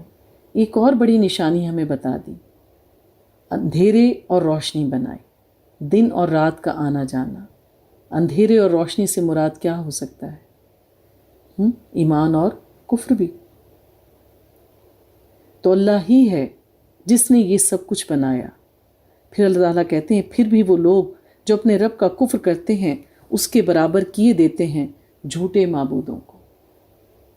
تو اللہ تعالیٰ نے انسان بنائے، ان کے دل بنائے، انسانوں کے دلوں کو اپنی دونوں انگلیوں کے درمیان میں رکھا، جن کو وہ الٹتا پلٹتا رہتا ہے. اس لیے سب سے زیادہ دعا کس کی کرنی چاہیے؟ کہ اللہ تعالیٰ ہمیں ایمان پر جما کے رکھے. اللہم ثبت قلبی علی دینک ربنا لا تزغ قلوبنا بعد اذ ہدیتنا وجعلنا من لدنک رحمہ انک انت الوہاب. تو سب سے زیادہ اپنے اور اپنے بچوں کے لیے، آنے والی نسلوں کے لیے ایمان کی دعائیں کیا کریں. رزق تو مل ہی جائے گا، جو تقدیر میں لکھا ہے سب کچھ مل کر رہے گا. آپ کو ہدایت مانگنے سے ملے گی. اللہ تعالیٰ فرماتے ہیں کہ یہ لوگ سب کچھ دیکھنے کے باوجود غیر الہوں کو اللہ کے برابر قرار دیتے ہیں. تو اللہ تعالیٰ فرماتے ہیں کہ اللہ تعالیٰ ہرگز معاف نہیں فرمائے گا ان کو جو اللہ تعالیٰ کے ساتھ شریک ٹھہراتے ہیں. اللہ تو وہی ہے جس نے تمہیں بنایا کس چیز سے؟ من الطین، گارے سے، مٹی سے. ثم قضا اجلا، پھر اس کا ایک وقت مقرر کر دیا اور ایک اور معین وقت اس کے پاس موجود ہے، پھر بھی تم شک کرتے ہو. یعنی ہماری پیدائش کا ایک وقت اللہ نے مقرر کیا، موت کا ایک وقت مقرر کیا، قیامت کا ایک وقت مقرر کیا. ہر چیز کی ایک مدت مقرر ہے. آیت نمبر 3 میں اللہ فرماتے ہیں وَهُوَ اللَّهُ فِي السَّمَاوَاتِ فِي الْأَرْضِ، وہی اللہ ہے آسمانوں میں بھی اور زمین میں بھی. اللہ ہر جگہ محیط ہے، چھایا ہوا ہے اپنے علم کے اعتبار سے. یعلم سرکم و جہرکم و یعلم ما تکسبون، وہ جانتا ہے تمہارا چھپا بھی اور ظاہر بھی، اور وہ جانتا ہے جو بھی کچھ تم کماتے ہو، خواہ وہ نیکی میں سے ہے یا بدی میں سے. آیت نمبر 6 میں اللہ فرماتے ہیں الم یروا کم اہلکنا من قبلہم من قرن مکنہم فی الارض ما لم نمکن لکم، کیا انہوں نے نہیں دیکھا کہ ہم نے ان سے پہلے کتنی ہی قوموں کو ہلاک کر دیا جنہیں ہم نے زمین میں بہت زیادہ ٹھہرایا تھا، بسایا تھا. پھر فرمایا جیسا تمہیں ہم نے عطا نہیں کیا.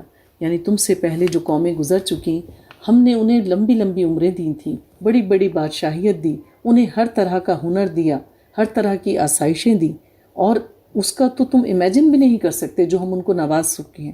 اس طرح کی نعمتیں ہم نے تمہیں عطا نہیں کی ہیں. اور ہم نے ان پر آسمانوں سے می برسایا اور موسلا دھار بارشیں، اور ہم نے نہریں بہا دی ان کے نیچے سے. یعنی کہ آپ دیکھیے کہ پانی جس پر ہماری زندگی کی اساس ہے، ہر چیز کے لیے پانی چاہیے ہوتا ہے. پانی اللہ کی بہت بڑی نعمت ہے. پانی نہ ہو تو پھر زندگی گزارنا محال ہو جائے. تو اللہ تعالیٰ کہتے ہیں کہ یہ ان کی خوشحالی کی دلیل ہے کہ ہم نے ان پر خوب خوب بارشیں برسائیں، خوشحالی عطا کی، برکت والا پانی اتارا. پھر ان کو بھی ہم نے ان کے گناہوں کی وجہ سے ہلاک کر دیا، اور ہم نے ان کے بعد ایک اور قوم کو اٹھا لیا. مثال دے رہے ہیں اللہ تعالیٰ، ہمیں سوچنے پہ اکسا رہے ہیں کہ آج قوم نوح کہاں ہے. کہیں آپ نے سنا کہ قوم نوح وہاں رہتی ہے، قوم عاد وہاں رہتی ہے، قوم سمود وہاں رہتی ہے؟ نہیں رہتی نا. آپ ان کے کھنڈرات دیکھتے ہیں. اللہ تعالیٰ کہتے ہیں ہم نے ان کو سب کچھ عطا کیا تھا، لیکن جب انہوں نے اللہ کا حکم نہ مانا اور ڈھٹائی اختیار کی تو ہم نے ان سب کو ختم کر دیا اور ان کی جگہ دوسری قوموں کو لے آئے. کیوں کہا اللہ نے قرآن میں یہ آیات مکی دور میں نازل ہو رہی ہیں؟ کہہ تو مشرکین مکہ سے رہے ہیں جنہیں اپنے آباء و اجداد پر، اپنی خاندانی ہونے پر اور اپنی بہت ساری چیزوں پر ان کو فخر و غرور تھا. تو اللہ تعالیٰ کہتے ہیں تمہیں تو وہ نعمتیں ملی ہی نہیں جو ان کو عطا کی تھی، اور وہ بھی چلے گئے کیونکہ انہوں نے نافرمانی کی تھی. اب اللہ کا قرآن آ گیا، اللہ کا رسول آ گیا، اللہ کی بات مان لو. تم بھی نافرمانی کرو گے تو تمہارا بھی کوئی نام لینے والا نہیں ہوگا. تو جو لوگ اس دنیا میں اللہ کی دی ہوئی نعمتوں کی وجہ سے ایک اچھی زندگی گزار رہے ہوتے ہیں بظاہر، لیکن اپنے فرائض سے غافل ہوتے ہیں، قرآن پر عمل نہیں کرتے، سنت کا اتباع نہیں کرتے، وہ غفلت میں ہیں. اب بھی سنبھل جاؤ، موقع ہے.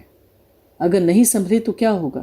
بس ایک زلزلہ، ایک جھٹکا، ایک ایکسیڈنٹ، ایک ہارٹ اٹیک، کچھ بھی اللہ ختم کر دے گا اور کسی اور کو لے آئے گا وہ سب کچھ سنبھالنے کے لیے.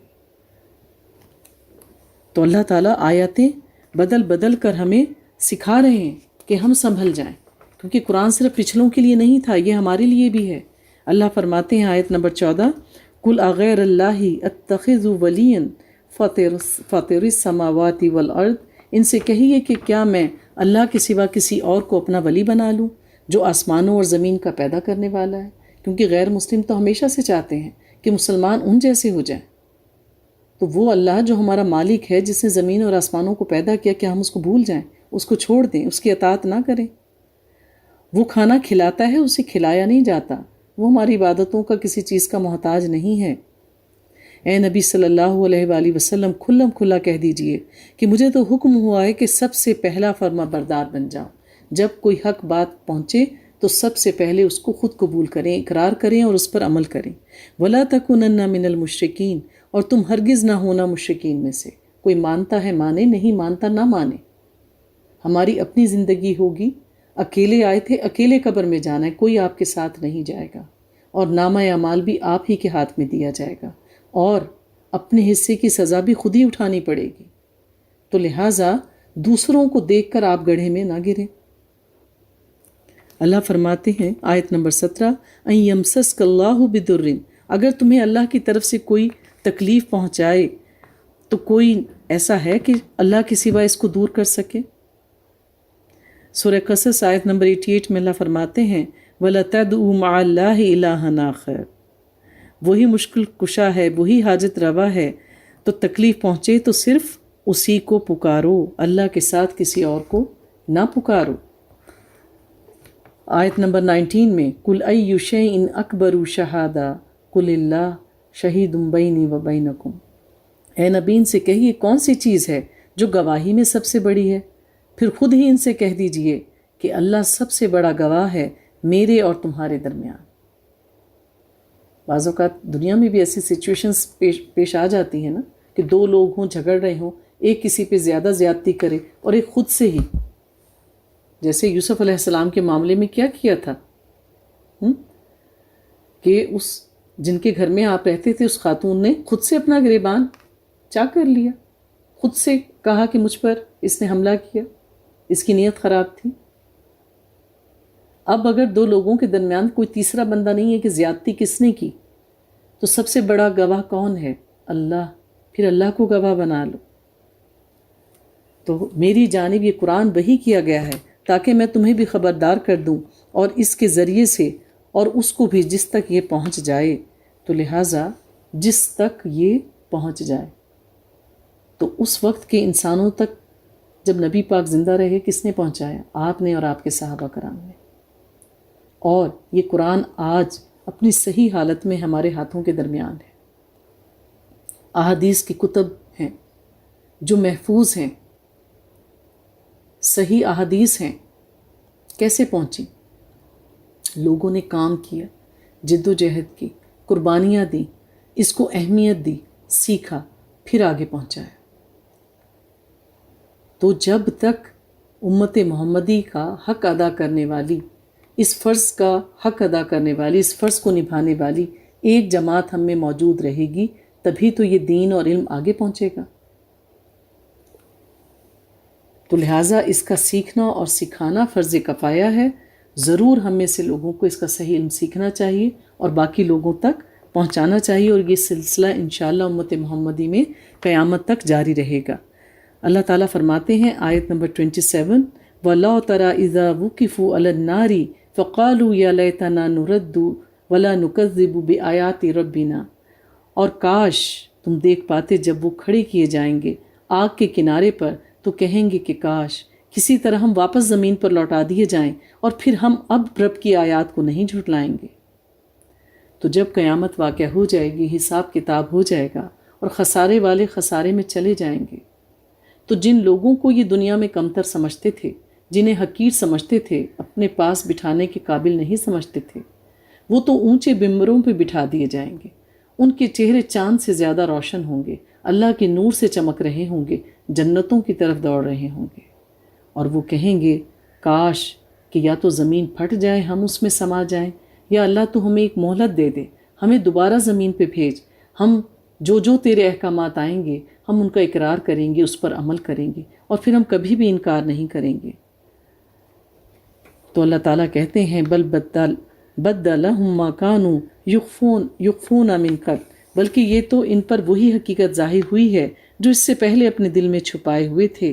اگر انہیں واپس لوٹا بھی دیا جائے اس دنیا میں تو پھر بھی یہ وہی کریں گے جس سے روکا جاتا ہے، یقیناً وہ جھوٹ بول رہے ہیں۔ یعنی جو انسان اپنی فطرت پر ہی لوٹتا ہے، کتنے ہی موقع پلٹ کر لوگوں کے سامنے آتے ہیں، تو کیا وہ نیکی کی طرف اپنا حصہ ڈالتے؟ اللہ تو موقع دے رہا ہے، اللہ تو حجت تمام کر رہا ہے، کیا ہم اس سے اتنا استفادہ کر رہے ہیں؟ کبھی ہم اپنے اعمال پر غور کریں۔ اللہ تعالیٰ آیت نمبر 32 میں فرماتے ہیں وَمَا الْحَيَاةُ الدُّنْيَا إِلَّا لَعِبٌ وَلَهْوٌ، اور نہیں ہے دنیا کی زندگی مگر کھیل اور بہلاوے کا سامان۔ تو یہ دنیا تو چکا چوند ہے، آپ دیکھیے کہیں پہ کھیل تماشا کوئی میلہ لگا ہوا ہو تو لوگ فوراً سے اکٹھے ہو جاتے ہیں، پھر وہ ختم ہو جاتا ہے اپنے وقت پر، پھر سب واپس چلے جاتے ہیں۔ کیا ہوا؟ تھوڑی دیر کا تماشا پھر ختم۔ تو یہ دنیا بھی ایسا ہی تماشا ہے، اس نے ختم ہو جانا ہے۔ عقل مند وہ ہے جو اپنے فرض کو چھوڑ کے نہیں جائے گا کھیل تماشے کی طرف۔ اگر وہ تھوڑی دیر کو متوجہ بھی ہوگا تو اس کو نماز کی فکر سے ستائے گی کہ ٹھیک ہے میچز لگے ہوئے ہیں، ٹھیک ہے یہ پروگرام چل رہا ہے، ٹھیک ہے یہ سب کچھ ہو رہا ہے، آفس میں کام ہو رہا ہے، سفر میں بھی ہیں، لیکن نماز پڑھنی ہے، غافل نہیں ہونا، کھیل تماشے تو روکیں گے۔ اللہ تعالیٰ فرماتے ہیں آیت نمبر 38، وَمَا مِن دَابَّةٍ فِي الْأَرْضِ وَلَا طَائِرٍ يَطِيرُ بِجَنَاحَيْهِ إِلَّا أُمَمٌ أَمْثَالُكُمْ، اور نہیں ہے زمین پر چلنے والا کوئی بھی جانور اور نہ کوئی پرندہ جو اپنے دونوں بازوؤں سے اڑتا ہے، مگر وہ بھی تمہاری ہی طرح کی امتیں ہیں۔ تو اللہ تعالیٰ نے ہر چیز کو پیدا کیا، ہر چیز کا زندگی گزارنے کا ایک طریقہ ہے۔ کوئی پرندہ اپنے بلبوتے پہ آسمان پر نہیں اڑ رہا ہوتا، اللہ تعالیٰ اس کو تھامے ہوئے ہوتے ہیں۔ کشتی اللہ کے اذن سے سمندر پر چل رہی ہوتی ہے، دریاؤں پہ چل رہی ہوتی، بڑی بڑی مسافتیں طے کرتی ہے۔ آپ دیکھیے اچھی اچھی گاڑیوں کے بریک ڈاؤن ہو جاتے ہیں، ہر چیز اللہ کے اذن سے چل رہی ہے۔ ہم نے تو اپنی کتاب میں کسی شے کی کوئی کمی نہیں رکھی، پھر یہ اپنے رب کی طرف لوٹائے جائیں گے۔ آیت نمبر 40، قُلْ أَرَأَيْتَكُمْ إِنْ أَتَاكُمْ عَذَابُ اللَّهِ أَوْ آتَتْكُمُ السَّاعَةُ أَغَيْرَ اللَّهِ تَدْعُونَ إِن كُنتُمْ صَادِقِينَ۔ ان سے کہیے ذرا غور کرو، اگر تم پر کسی وقت اللہ کا عذاب آ جائے یا تم پر قیامت آ جائے تو تم اللہ کے سوا کس کو پکارو گے؟ اگر تم سچے ہو تو فوراً بتاؤ۔ اللہ تعالیٰ کہتے ہیں کہ جب کوئی عذاب آتا ہے، کسی پہ پکڑ آتی ہے، تو پھر کیا ہوتا ہے؟ نظر آ رہا ہوتا ہے اس مشکل سے کوئی نہیں نکالے گا، سب اپنا رخ اللہ ہی کی طرف کر لیتے ہیں۔ آپ دیکھیے کہ بڑے بڑے حادثات ہوتے ہیں، جہاز کی جو فلائٹ ہے وہ امبیلنس ہو گئی ہے، پتہ چل رہا ہے کہ آگے کوئی بہت فساد ہو گیا ہے، کوئی اور مسئلہ آ گیا ہے، اس وقت آپ کو کوئی دوست احباب فونس چیزیں یاد نہیں آتی، سب اس وقت ہر چیز سے بھول جاتے ہیں، اپنے آپ سے بھی بے پرواہ ہو جاتے ہیں، صرف اللہ یاد آتا ہے، کیونکہ انسان فطرت کی طرف لوٹتا ہے، کیونکہ ہم نے کہا ہے اللہ ہمارا رب ہے، ہم نے وعدہ الست کیا ہے، تو لہٰذا ایک اللہ کو ماننا، اس پر ایمان رکھنا، یہ ہماری فطرت کا حصہ ہے، اس لیے ہماری زبان پر ہر مشکل وقت میں اللہ ہی کا نام آتا ہے۔ پھر اللہ کہتے ہیں کہ مصیبت کی گھڑی میں تم اسی کو پکارتے ہو، پھر اگر وہ چاہتا ہے تو جس کے لیے چاہتا ہے وہ تکلیف دور کر دیتا ہے، اور جب وہ تکلیف دور ہو جاتی ہے تو تم اللہ کو بھول جاتے ہو اور پھر اس کے ساتھ دوسروں کو شریک ٹھہراتے ہو۔ یعنی مشکل میں اللہ کو پکارا، اب کسی کے بچے کا آپریشن ہے، کریٹیکل سچویشن ہے، جہاں نمازوں پہ مائیں بیٹھی ہیں، باپ بیٹھے ہیں، عزیز و اقارب بیٹھے ہیں، سکسیسفل ہو گیا آپ کا آپریشن، بچہ مشکل سے نکل آیا، ڈاکٹر کا شکریہ، جس نے خون دیا تھا اس کا شکریہ، فلاں کا شکریہ، بعد میں پھر اللہ کا شکریہ یاد نہیں آتا۔ انسان اس قدر اپنا رخ اللہ سے جلدی تبدیل کر لیتا ہے۔ اللہ فرماتے ہیں فَلَمَّا نَسُوا مَا ذُكِّرُوا بِهِ فَتَحْنَا عَلَيْهِمْ أَبْوَابًا، پھر جب انہوں نے بھلا دیا اس نصیحت کو جو ان کو کی گئی تھی تو ہم نے ان پر دروازے کھول دیے ہر چیز کے۔ تو جب کسی کو دنیاوی چیزیں زیادہ ملنے لگ جائیں اور وہ اللہ کا نافرمان بھی ہو، اللہ کی عبادت میں اللہ سے کی طرف سے عائد کردہ ذمہ داریوں میں کوتاہی بھی کرتا ہو، تو جان لو کہ یہ اللہ کی طرف سے نوازا نہیں جا رہا۔ بہت زیادہ دنیاوی نعمتوں کو مل جانا، یہاں تک کہ انسان اللہ کو بھول جائے، رشتوں کو بھول جائے، یہ اللہ کے عذاب کی ایک شکل ہے۔ یہاں تک کہ جب وہ اترانے لگی ان چیزوں پر جو اس کو مل گئی تھیں تو اچانک ہم نے انہیں پکڑ لیا، پھر وہ بالکل مایوس ہو کر رہ گئے، سڈن ہارٹ اٹیک، قتل ہو گیا، کسی نے رات کو قتل کر دیا، آتی ہیں نا ایسے خبریں۔ اللہ تعالیٰ کہتے ہیں پھر جڑ کاٹ دی گئی اس قوم کی جس نے ظلم کی روش اختیار کی تھی، اور کل شکر اور تعریف اللہ ہی کے لیے ہے جو تمام جہانوں کا پروردگار ہے۔ ہر حال میں اللہ کا شکر ادا کرنا۔ قُلْ أَرَأَيْتُمْ إِنْ أَخَذَ اللَّهُ سَمْعَكُمْ وَأَبْصَارَكُمْ، اے نبی ان سے پوچھئے کیا تم نے غور کیا کہ اگر اللہ تمہاری آنکھیں اور کان چھین لے، تمہارے دلوں پر مہر لگا دے، تو اللہ کے سوا کون ہے جو تمہیں دوبارہ یہ سب کچھ واپس لوٹائے گا؟ کوئی ہے اندھے کو بینائی دینے والا جب تک اللہ کا اذن نہ ہو؟ دیکھیے ہم کس طرح سے ان آیات کو الگ الگ پہلوؤں سے پیش کرتے ہیں، تم پھر بھی اس سے کنارہ کشی کرتے ہو۔ اللہ تعالیٰ فرماتے ہیں ان سے کہیے کہ دیکھو کہ جب تم پر عذاب آ جائے اچانک یا للان تو کون ہوگا ہلاک سوائے ظالموں کے۔ آپ نے دیکھا ہوگا کہ جب زلزلے آتے ہیں عمارتیں ڈھہ جاتی ہیں، اکثریت تو مر جاتی ہے، آپ معجزے دیکھتے ہیں، کئی کئی دنوں کے بعد لوگ زندہ سلامت نکل آتے ہیں۔ کسی بچے کے اوپر سے گاڑی گزر جاتی ہے، بچہ صحیح سلامت آ جاتا ہے، کسی پوری بلڈنگ کو آگ لگ جاتی ہے، پھر بھی لوگ زندہ سلامت نکل آتے ہیں۔ تو جس کو اللہ بچانا چاہے۔ آیت نمبر 51 میں اللہ فرماتے ہیں وَأَنذِرْ بِهِ الَّذِينَ يَخَافُونَ أَن يُحْشَرُوا إِلَىٰ رَبِّهِمْ، اور خبردار کر دیجئے اس قرآن کے ذریعے ان لوگوں کو جنہیں واقعتاً کچھ خوف ہے کہ وہ اپنے رب کی طرف اکٹھے کیے جائیں گے۔ کہ اے نبی، جن لوگوں کے دل میں اللہ کا خوف اور ایمان ہے ان کو دین کے ساتھ جوڑ کے رکھیں، انہیں ڈراتے رہیے۔ ایک دفعہ قرآن پڑھ لیا، دین کی بات سن لی، تھوڑی دیر کو سن لی، صرف رمضان میں سن لی، کافی نہیں ہوتی۔ جڑے رہیے، یاد دہانی کرتے رہیے۔ لَيْسَ لَهُم مِّن دُونِهِ وَلِيٌّ وَلَا شَفِيعٌ لَعَلَّهُمْ يَتَّقُونَ، اس حال میں کہ ان کے لیے نہیں ہوگا اللہ کے سوا کوئی حمایتی، نہ کوئی سفارش، شاید ان میں سے کوئی تقوی پیدا ہو جائے۔ پھر وہی بات لَعَلَّهُمْ يَتَّقُونَ، شاید کہ وہ تقوی اختیار کریں، شاید کہ وہ اللہ سے ڈر جائیں۔ اور پھر نبی پاک صلی اللہ علیہ وآلہ وسلم کو تنبیہ کی جا رہی ہے وَلَتَطْرُدِ الَّذِينَ يَدْعُونَ رَبَّهُمْ بِالْغَدَاةِ وَالْعَشِيِّ يُرِيدُونَ وَجْهَهُ، اور مت دھتکاری آپ ان لوگوں کو جو پکارتے ہیں اپنے رب کو صبح شام اور اس کی رضا کے طالب ہیں۔ دین کا پیغام آپ میں سے ہی کوئی شخص دین سیکھے اور پھر اپنے گھر والوں کو، اپنے قریبی رشتے والوں کو، اپنے دوستوں کو کہے تو لوگ اس کو اہمیت نہیں دیتے۔ چراغ تلے ہمیشہ اندھیرا ہوتا ہے، اور وہ جو مثال ہے نا کہ دور کے ڈھول سہانے ہوتے ہیں۔ تو اگر ہم میں سے کوئی اٹھ کر ہمیں نصیحت کرنے لگے، بات کرنے لگے، تو لوگ کیا کہتے ہیں، آئے ہیں بڑے ہمیں نصیحت کرنے، جمعہ 8 دن ہوئے دین پڑھتے ہوئے، بڑے مبلغ بن گئے۔ نہیں دیتے اہمیت۔ جب نوح علیہ السلام نے اپنی قوم کے لوگوں کو کہا، سرداروں کو کہا کہ مجھے اللہ نے نبی بنایا ہے، تو ان کا مذاق اڑانے لگے، دیکھو تو صحیح، مجھ پر وحی آئی ہے، اللہ کا کلام سنو۔ تو پھر انہوں نے آپ کی بات کو اہمیت نہیں دی، اور پھر شرط رکھ دی سرداروں نے کہ ٹھیک ہے، کیونکہ جب آپ نے یہی بات غریب لوگوں کو کہی جو آپ جیسے حال حلیے والے تھے یا اس سے بھی کم تر تھے، وہ ایمان لے آئے آپ پر، وہ آپ کے ساتھ رہتے۔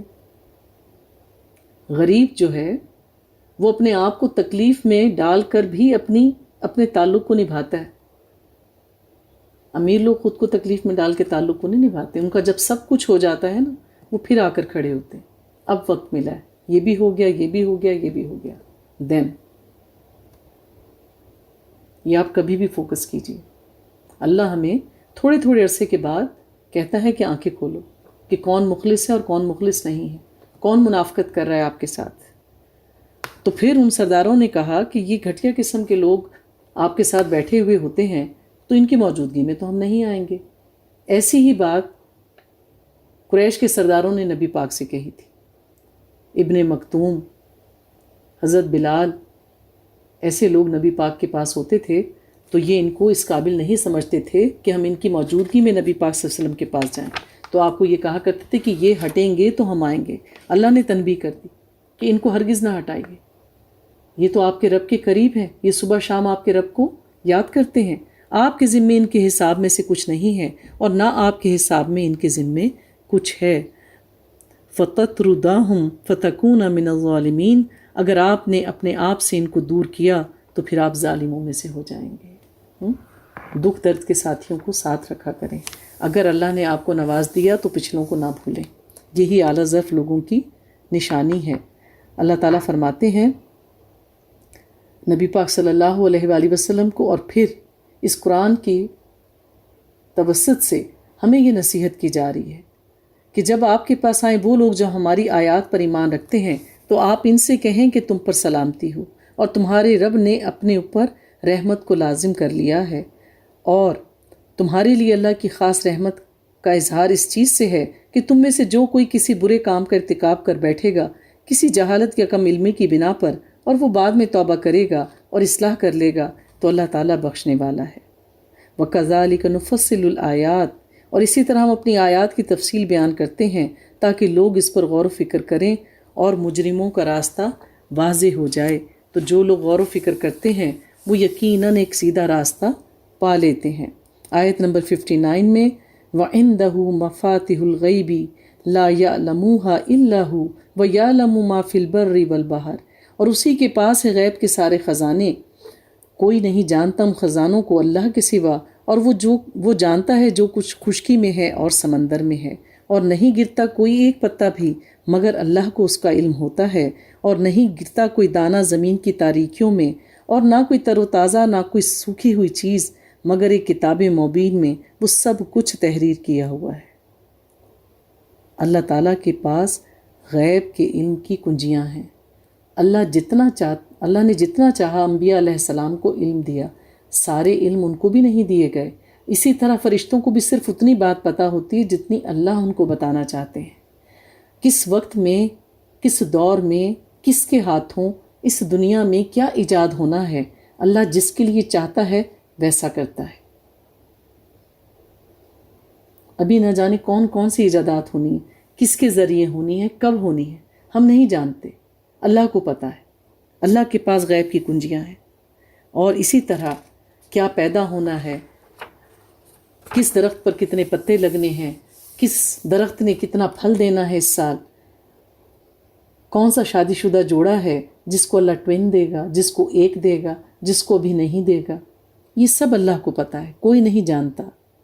آیت نمبر 60 میں اللہ فرماتے ہیں هُوَ الَّذِي يَتَوَفَّاكُم بِاللَّيْلِ، وہی ہے جو تمہیں وفات دیتا ہے رات کو۔ ہم ہر رات ایک موت مرتے ہیں۔ بظاہر کوئی ہمارے پاس بیٹھا ہو، ہمیں کروٹ لیتا ہوا بھی دیکھے گا، سب کچھ کرتا ہوا دیکھے گا، لیکن رات کے ایک پہر میں ہمارے جسم سے روح لے لی جاتی ہے، آسمانوں پر چلی جاتی ہے، اور ہمیں پتہ تک نہیں چلتا۔ پھر اللہ جس کی روح چاہتا ہے واپس لوٹا دیتے ہیں، جس کی زندگی باقی ہوتی ہے، اور جس کی چاہتا ہے اپنے پاس رکھ لیتا ہے۔ بہت سے لوگوں کے بارے میں ہمیں خبر ملتی ہے، رات کو تو صحیح سوئے تھے، صبح اٹھ کے دیکھا تو زندہ نہیں تھے، اللہ نے اس کی روح واپس نہیں لوٹائی۔ وہ جانتا ہے جو کچھ تم کرتے ہو دن کے وقت، اور پھر وہ اس میں تمہیں اٹھاتا ہے تاکہ تمہاری مدت معینہ پوری ہو جائے، پھر اسی کی طرف تم سب کو لوٹنا ہے، اور وہ تمہیں جتا دے گا جو کچھ تم کر رہے ہو۔ ہر شخص کو اپنے کرے کا حساب کتاب دینا ہے۔ اللہ تعالیٰ فرماتے ہیں آیت نمبر 71 قُلْ أَنَدْعُو مِن دُونِ اللَّهِ مَا لَا يَنفَعُنَا وَلَا يَضُرُّنَا، اے نبی ان سے کہیے کیا ہم پکاریں اللہ کو چھوڑ کر ان چیزوں کو جو ہمیں نہ نفع پہنچا سکتی ہیں نہ نقصان، اور ہم اپنی ایڑیوں کے بل لوٹا دیے جائیں گے اس کے بعد کہ اللہ نے ہمیں ہدایت دے دی، اس شخص کی مانند جسے شیطان نے بیابان میں بھٹکا کر حیران کر کے چھوڑ دیا ہو، اس کے ساتھی اس کو سیدھے راستے کی طرف پکار رہے ہوں کہ آؤ ہماری طرف۔ کتنی بڑی نعمت بتائی گئی۔ لہو اصحاب یدعونہ الی الہدی ائتنا، کہ اس کے ساتھی پکار رہے ہیں اس کو کہہ کے کہ آؤ تم ہدایت کے راستے کی طرف۔ یہاں پر کسی جماعت کے ساتھ جڑنے کا فائدہ بتایا جا رہا ہے کہ ہم کیوں پکاریں کسی ایسے سہارے کو جو نہ ہمیں نفع دے سکتا ہے نہ نقصان، سب چیز تو اللہ کے اذن سے ہونی ہے، تو پھر ہم اللہ کی طرف یکسو کیوں نہ ہو جائیں، ہم صرف اس کی عبادت کیوں نہ کریں، ہم اس کی خاطر ہی صرف صدقہ خیرات کیوں نہ کریں، ہم دوسرے وہ لوگ جو اس دنیا سے چلے گئے ہیں ان کے آستانوں پہ جا کے چڑھاوے کیوں چڑھائیں۔ اللہ تعالیٰ کہہ رہے ہیں کہ جب کوئی شخص کسی ایک جماعت کے ساتھ جڑ جاتا ہے اور ان میں سے کوئی شخص، جیسے آپ مثال کیجئے کہ گروپس جاتے ہیں، بچوں کے ٹرپس جاتے ہیں، اب سب اکٹھے جا رہے ہیں کہیں گھومنے پھرنے، اب ان میں سے ایک یا دو جو ہیں سب ایک استاد کی نگرانی میں کسی ایک خاص طرف جا رہے ہیں کہ دو ان میں سے ایک طرف کو چلنے کی کوشش کرتے ہیں، تو باقی ان کو جانے دیتے ہیں، ارے تم لوگ کہاں جا رہے ہو، اب سر نے کہا ادھر نہیں ادھر جانا ہے، پہلے ادھر نہیں ادھر جانا ہے، ان کو واپس کھینچ لیتے ہیں. ہوتا ہے نا ایسا. تو جب کسی جماعت سے آپ جڑے ہوئے ہوتے ہیں تو آپ کو ریمائنڈرز ملتے رہتے ہیں، آپ کو وہ واپس کھینچتے رہتے ہیں، یاد دہانی کرواتے رہتے ہیں، آپ کو دائرے سے نکلنے نہیں دیتے. تو یہ اللہ کا بہت بڑا فضل اور انعام ہے کہ ہم نیک اور دیندار لوگوں کے ساتھ اس دنیا میں جڑ جائیں. اللہ تعالیٰ سے دعا کرنی چاہیے کہ اللہ تعالیٰ ہمیں دنیا اور آخرت میں صالحین کا ساتھ نصیب فرمانا. قل ان ھدی اللہ ھو الھدی، کہہ دیجئے یقیناً اللہ ہی کی ہدایت اصل ہدایت ہے. اور وَأَنْ أَقِيمُوا الصَّلَاةَ وَاتَّقُوهُ هُوَ الَّذِي إِلَيْهِ تُحْشَرُونَ، اور یہ کہ نماز قائم کرو اور اللہ کا تقوی اختیار کرو. پھر تقوی، اور وہی ہے جس کی طرف تمہیں جمع کر دیا جائے گا. تو اللہ رب العزت سے ڈرتے رہو، کیونکہ انسان اس دنیا میں ہمیشہ ہمیشہ کے لیے رہ نہیں سکتا اور اللہ کی پکڑ سے وہ بھاگ نہیں سکتا. جب پلٹ کے اللہ کی طرف جانا ہے تو کچھ منہ تو ایسا ہو کہ اللہ کو دکھا لیں. پھر اس میں حضرت ابراہیم علیہ السلام کا واقعہ بیان کیا جا رہا ہے کہ یاد کرو جب ابراہیم نے اپنے باپ آزر سے کہا کہ تم کیوں بتوں کو اپنا خدا بناتے ہو، میری رائے میں تو تم بالکل جہالت کا معاملہ کر رہے ہو. اللہ تعالیٰ کہتے ہیں کذالک نوری ابراہیم ملکوت السماوات والارض، اسی طرح ہم دکھاتے رہے ابراہیم کو آسمانوں اور زمین کے ملکوت، ان کے پوشیدہ راز آہستہ آہستہ کر کے، تاکہ وہ پوری طرح یقین کرنے والوں میں ہو جائے. پھر جب ابراہیم علیہ السلام غور کرنے کے لیے بیٹھے، جب رات کی تاریکی چھا گئی تو انہوں نے دیکھا کہ ایک ستارہ آسمان پر آیا. آپ نے کہا کہ کیا یہ میرا رب ہے؟ پھر جب وہ غروب ہو گیا تو کہنے لگا کہ میں تو غروب ہونے والوں کو پسند نہیں کرتا. پھر جب انہوں نے دیکھا کہ ایک چمکتا ہوا چاند آسمان پر طلوع ہوا ہے تو انہوں نے کہا کہ کیا یہ میرا رب ہے؟ جب وہ چاند بھی نظروں سے اوجھل ہو گیا تو انہوں نے کہا کہ میں غروب ہونے والوں کو پسند نہیں کرتا، یہ تو میرا رب نہیں ہو سکتا. اللہ تعالیٰ کہتے ہیں کہ جب وہ سورج کو روشن ہوئے ہوئے دیکھتے تو پھر کہتے کہ ہاں یہ میرا رب ہے، یہ سب سے بڑا ہے، کیونکہ سورج ظاہر روشنی کا، حرارت کا منبع ہے. پھر جب وہ بھی غائب ہو گیا تو انہوں نے کہا کہ اے میری قوم کے لوگوں، میں اعلان برات کرتا ہوں، میں کسی کو اللہ کے ساتھ شریک نہیں ٹھہراتا، میں تو اپنا رخ اللہ کی طرف کرتا ہوں جس نے آسمان اور زمین کو بنایا. وما انا من المشرکین، اور میں تو مشرکین میں سے نہیں ہوں. آپ کی قوم کے لوگ آپ کے پاس جھگڑتے ہوئے آ گئے اور کہنے لگے کہ تم ہمارے بتوں کو برا کہتے ہو، ہم تمہیں بہت تکلیف پہنچائیں گے. پھر آپ نے فرمایا میرا رب ہر شے کے علم کے اعتبار سے احاطہ کیے ہوئے ہے، کیا تم لوگوں کو نصیحت حاصل نہیں کرتی ان ساری چیزوں سے؟ پھر فرمایا میں کیسے ڈروں ان سے جنہیں تم شریک ٹھہرا رہے ہو، جب کہ تم اس بات سے نہیں ڈرتے کہ تم نے اللہ کے ساتھ دوسروں کو شریک ٹھہرایا ہوا ہے. یعنی تم تو نہیں ڈرتے اس بات سے کہ تم بت پرستی کرتے ہو، تو میں تم سے کیوں ڈروں؟ تو ہم دونوں فریقین میں کون امن کا زیادہ حقدار ہے؟ اگر تم علم رکھتے ہو تو بتاؤ. تو انہوں نے ان کو سوال کر کے چھوڑ دیا. اولئک لہم الامن وہم مہتدون، وہی لوگ ہیں جن کے لیے امن ہے، وہی ہے جو کامیاب ہوں گے. یعنی جو ایک اللہ کو پکارتے رہے، ایک اللہ کی عبادت کرتے رہے، آخرت میں وہی لوگ کامیاب ہوں گے. تو پھر جو لوگ دین کے سیدھے رستے پر نہیں آتے تو کیا ہے، آپ اپنا معاملہ درست کر کے ایک طرف ہو جائیں. جیسے ابراہیم علیہ السلام نے اللہ کے اذن سے ہجرت کی، اپنے ایمان کی حفاظت کی اور ہر طرح کی قربانی دی دین کے رستے میں. پھر اللہ فرماتے ہیں آیت نمبر 93 وَمَنْ أَظْلَمُ مِمَّنِ افْتَرَى عَلَى اللَّهِ كَذِبًا، اس سے بڑا کون ظالم ہوگا جو اللہ کے ساتھ کوئی جھوٹی بات گھڑ لے، جو کہے کہ مجھ پر وحی کی گئی ہے جبکہ اس پر کوئی وحی نہ کی گئی ہو، اور جو کہے کہ میں بھی اتار سکتا ہوں ویسا کلام جیسے اللہ نے اتارا ہے. اللہ تعالیٰ کہتے ہیں وَلَوْ تَرَىٰ إِذَا الظَّالِمُونَ فِي غَمَرَاتِ الْمَوْتِ، کاش تم دیکھ سکتے جب ایسے لوگوں پر موت کی سختیاں آ رہی ہوں گی اور فرشتے اپنے ہاتھ آگے بڑھا رہے ہوں گے اور کہہ رہے ہوں گے کہ نکالو اپنی جانیں. یعنی جو لوگ کفر کریں گے، کبر کریں گے، اللہ کے ساتھ بہتان باندھیں گے، کاش کوئی شخص دیکھ سکتا. یہ تو اللہ تعالیٰ کا بڑا ہم پر فضل ہے، احسان ہے کہ ہم موت کے وقت جو کچھ مردے کے ساتھ گزر رہی ہوتی ہے، جانے والے پہ جو کیفیت بیت رہی ہوتی ہے، ہم وہ سب کچھ نہیں دیکھ رہے ہوتے۔ تو جو لوگ اللہ تعالیٰ کے احکامات کا انکار کرتے ہیں ان کے لیے بد شکل سخت مزاج فرشتے آتے ہیں جو ان کو تھپڑ لگاتے ہیں، مکے مارتے ہیں، برے ناموں سے پکارتے ہیں۔ اللہ تعالیٰ فرماتے ہیں کہ جب وہ اس دنیا سے اللہ کے پاس پہنچیں گے پھر ان سے کہا جائے گا اور اب آ گئے ہونا ہمارے پاس اکیلے اکیلے، جیسا کہ ہم نے تمہیں پیدا کیا تھا پہلی مرتبہ۔ ہر شخص اس دنیا سے اکیلا جائے گا جیسا کہ وہ اکیلا آیا تھا۔ تم چھوڑ آئے ہو اپنے پیچھے وہ سب کچھ جس نے تمہیں لپیٹ لیا تھا، جس نے تمہیں غلط فہمی میں مبتلا کر رکھا تھا، اور ہم نہیں دیکھ رہے تمہارے ساتھ وہ سفارشی جن کے بارے میں تم زوم کیا کرتے تھے کہ یہ ہمیں بخشوا دیں گے۔ اب تمہارے تمام رشتے ان کے مابین ٹوٹ چکے ہیں، اور جن چیزوں پہ تم تکیہ کیا کرتے تھے وہ سب کی سب تم سے گم ہو گئی ہیں۔ آیت نمبر 95 میں اللہ فرماتے ہیں ان اللہ فالق الحب والنوا، اللہ تعالیٰ ہی دانے اور گٹھلی کو پھاڑنے والا ہے۔ ہر چیز کا خالق، مالک، پیدا کرنے والا اللہ ہے۔ یخرج الحی من المیت، وہی نکالتا ہے زندہ کو مردے سے اور وہی مردے سے زندہ کو نکالتا ہے۔ فالق الاصباح، وہی پھاڑنے والا ہے صبح کو۔ اللہ تعالیٰ مردے میں سے زندہ کو اور زندے میں سے مردہ کو نکالتا ہے۔ لوگوں کے ہاں ڈیڈ بیبیز بھی پیدا ہوتے ہیں، انڈے میں کوئی جان نہیں ہوتی، اس سے ایک مرغی کا بچہ پیدا ہوتا ہے۔ اسی طرح بہت سے لوگ ہیں جو دین سے بہت دور ہوتے ہیں، ان کے بچے بڑے دیندار ہوتے ہیں، اور بعض ماں باپ بہت نیک اور صالح ہوتے ہیں اور ان کی اولاد جو ہے اللہ کی حدوں کو توڑنے والی ہوتی ہے۔ تو اللہ تعالیٰ نے یہ سب کچھ جو ہے ہمیں سکھانے کے لیے بنایا ہے کہ کچھ بھی ممکن ہے۔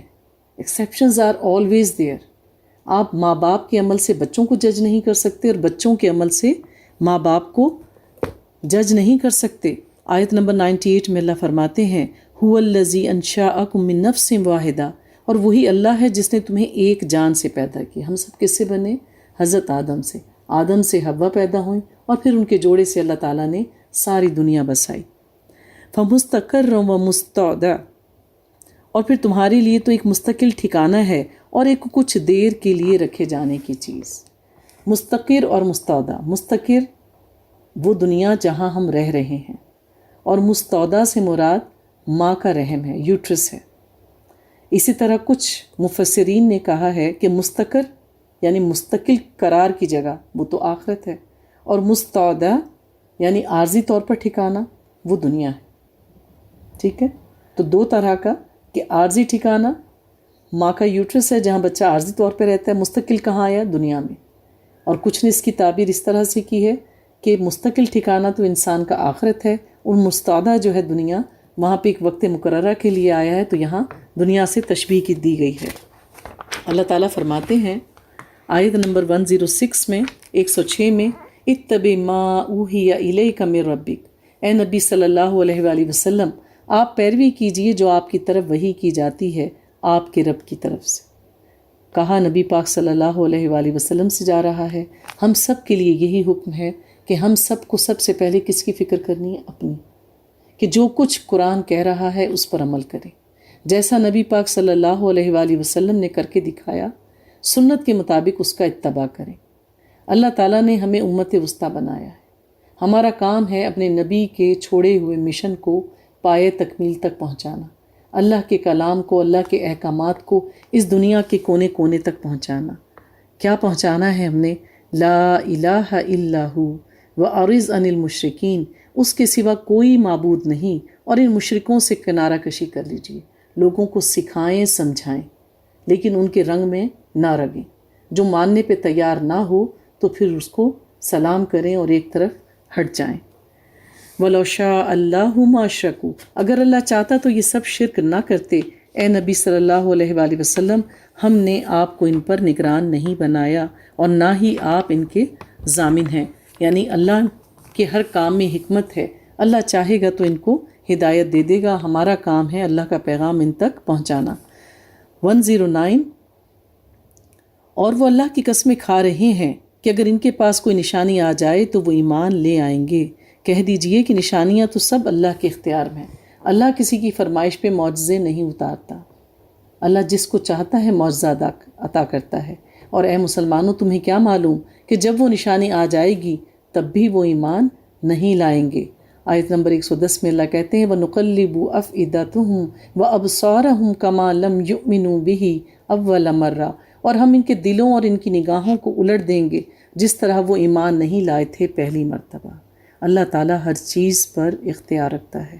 اللہ تعالیٰ نے انسان کو برہان بخشا، ہدایت کے لیے کتاب دی، اپنے نبی اور رسول بھیجے، اور ہمیشہ ایک جماعت رہے گی جو لوگوں کو نیکی کی طرف بلاتی رہی، دین کا پیغام پہنچاتی رہے گی۔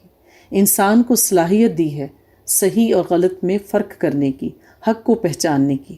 جب انسان اس صلاحیت کو استعمال نہیں کرتا، اپنی ضد کی وجہ سے، ہٹ دھرمی کی وجہ سے، دنیا کی محبت کی وجہ سے، تو پھر کیا ہوتا ہے؟ ختم اللہ علی قلوبہم وعلی سمعہم، تو اللہ تعالیٰ ان کے دلوں پر اور کانوں پر مہر لگا دیتا ہے، ان کی آنکھوں کے آگے ایک چادر تن جاتی ہے، اور پھر وہ کبھی بھی ہدایت کی طرف نہیں آتے، اور پھر وہ جہنمیوں میں لکھ دیے جاتے ہیں۔ تو اللہ رب العزت نے ہمارے لیے ہر طرح کی ہدایت کا بندوبست کیا، اور ہمارے لیے نبی اور رسول بھیجے تاکہ ہم گمراہی میں نہ پڑیں۔ پھر اللہ فرماتے ہیں وَنَذَرُهُمْ فِي طُغْيَانِهِمْ يَعْمَهُونَ، اور ہم ان کو چھوڑ دیں گے اپنی سرکشی کے اندر بھٹکتے رہیں۔ تو جو لوگ اللہ کی بلاووں پر اپنا قبلہ درست نہیں کرتے اور بار بار کے موقعوں سے فائدہ نہیں اٹھاتے، بھلائی ایک بار دستک دیتی ہے اور برائی اس وقت تک دستک دیتی رہتی ہے جب تک بندہ اس کے پیچھے چل نہیں پڑتا۔ ہر اذان پر لبیک کہو۔ جو اذان کو غور سے سنتا ہے، اس کا جواب دیتا ہے، اللہ اس کو نماز کی بھی توفیق دے دیتا ہے۔ اپنے دل میں نیکی کی طلب کو مرنے نہ دیں، اپنی روح کو پیاسا نہ چھوڑیں، کیونکہ جس کو پانی نہیں ملتا وہ زمین بنجر ہو جاتی ہے۔ قرآن ہماری روح کی غذا ہے۔ قرآن سے جڑے رہیں تاکہ آپ کی روح مردہ نہ ہو، آپ زندوں میں شمار کیے جائیں۔ اللہ تعالی ہم سب کو قرآن سے بھرپور طریقے سے استفادہ کرنے اور اس کے احکامات پر عمل کرنے کی توفیق عطا فرمائے۔ سبحانک اللہم نشہد ان لا الہ الا انت نستغفرک و اتوب الیک۔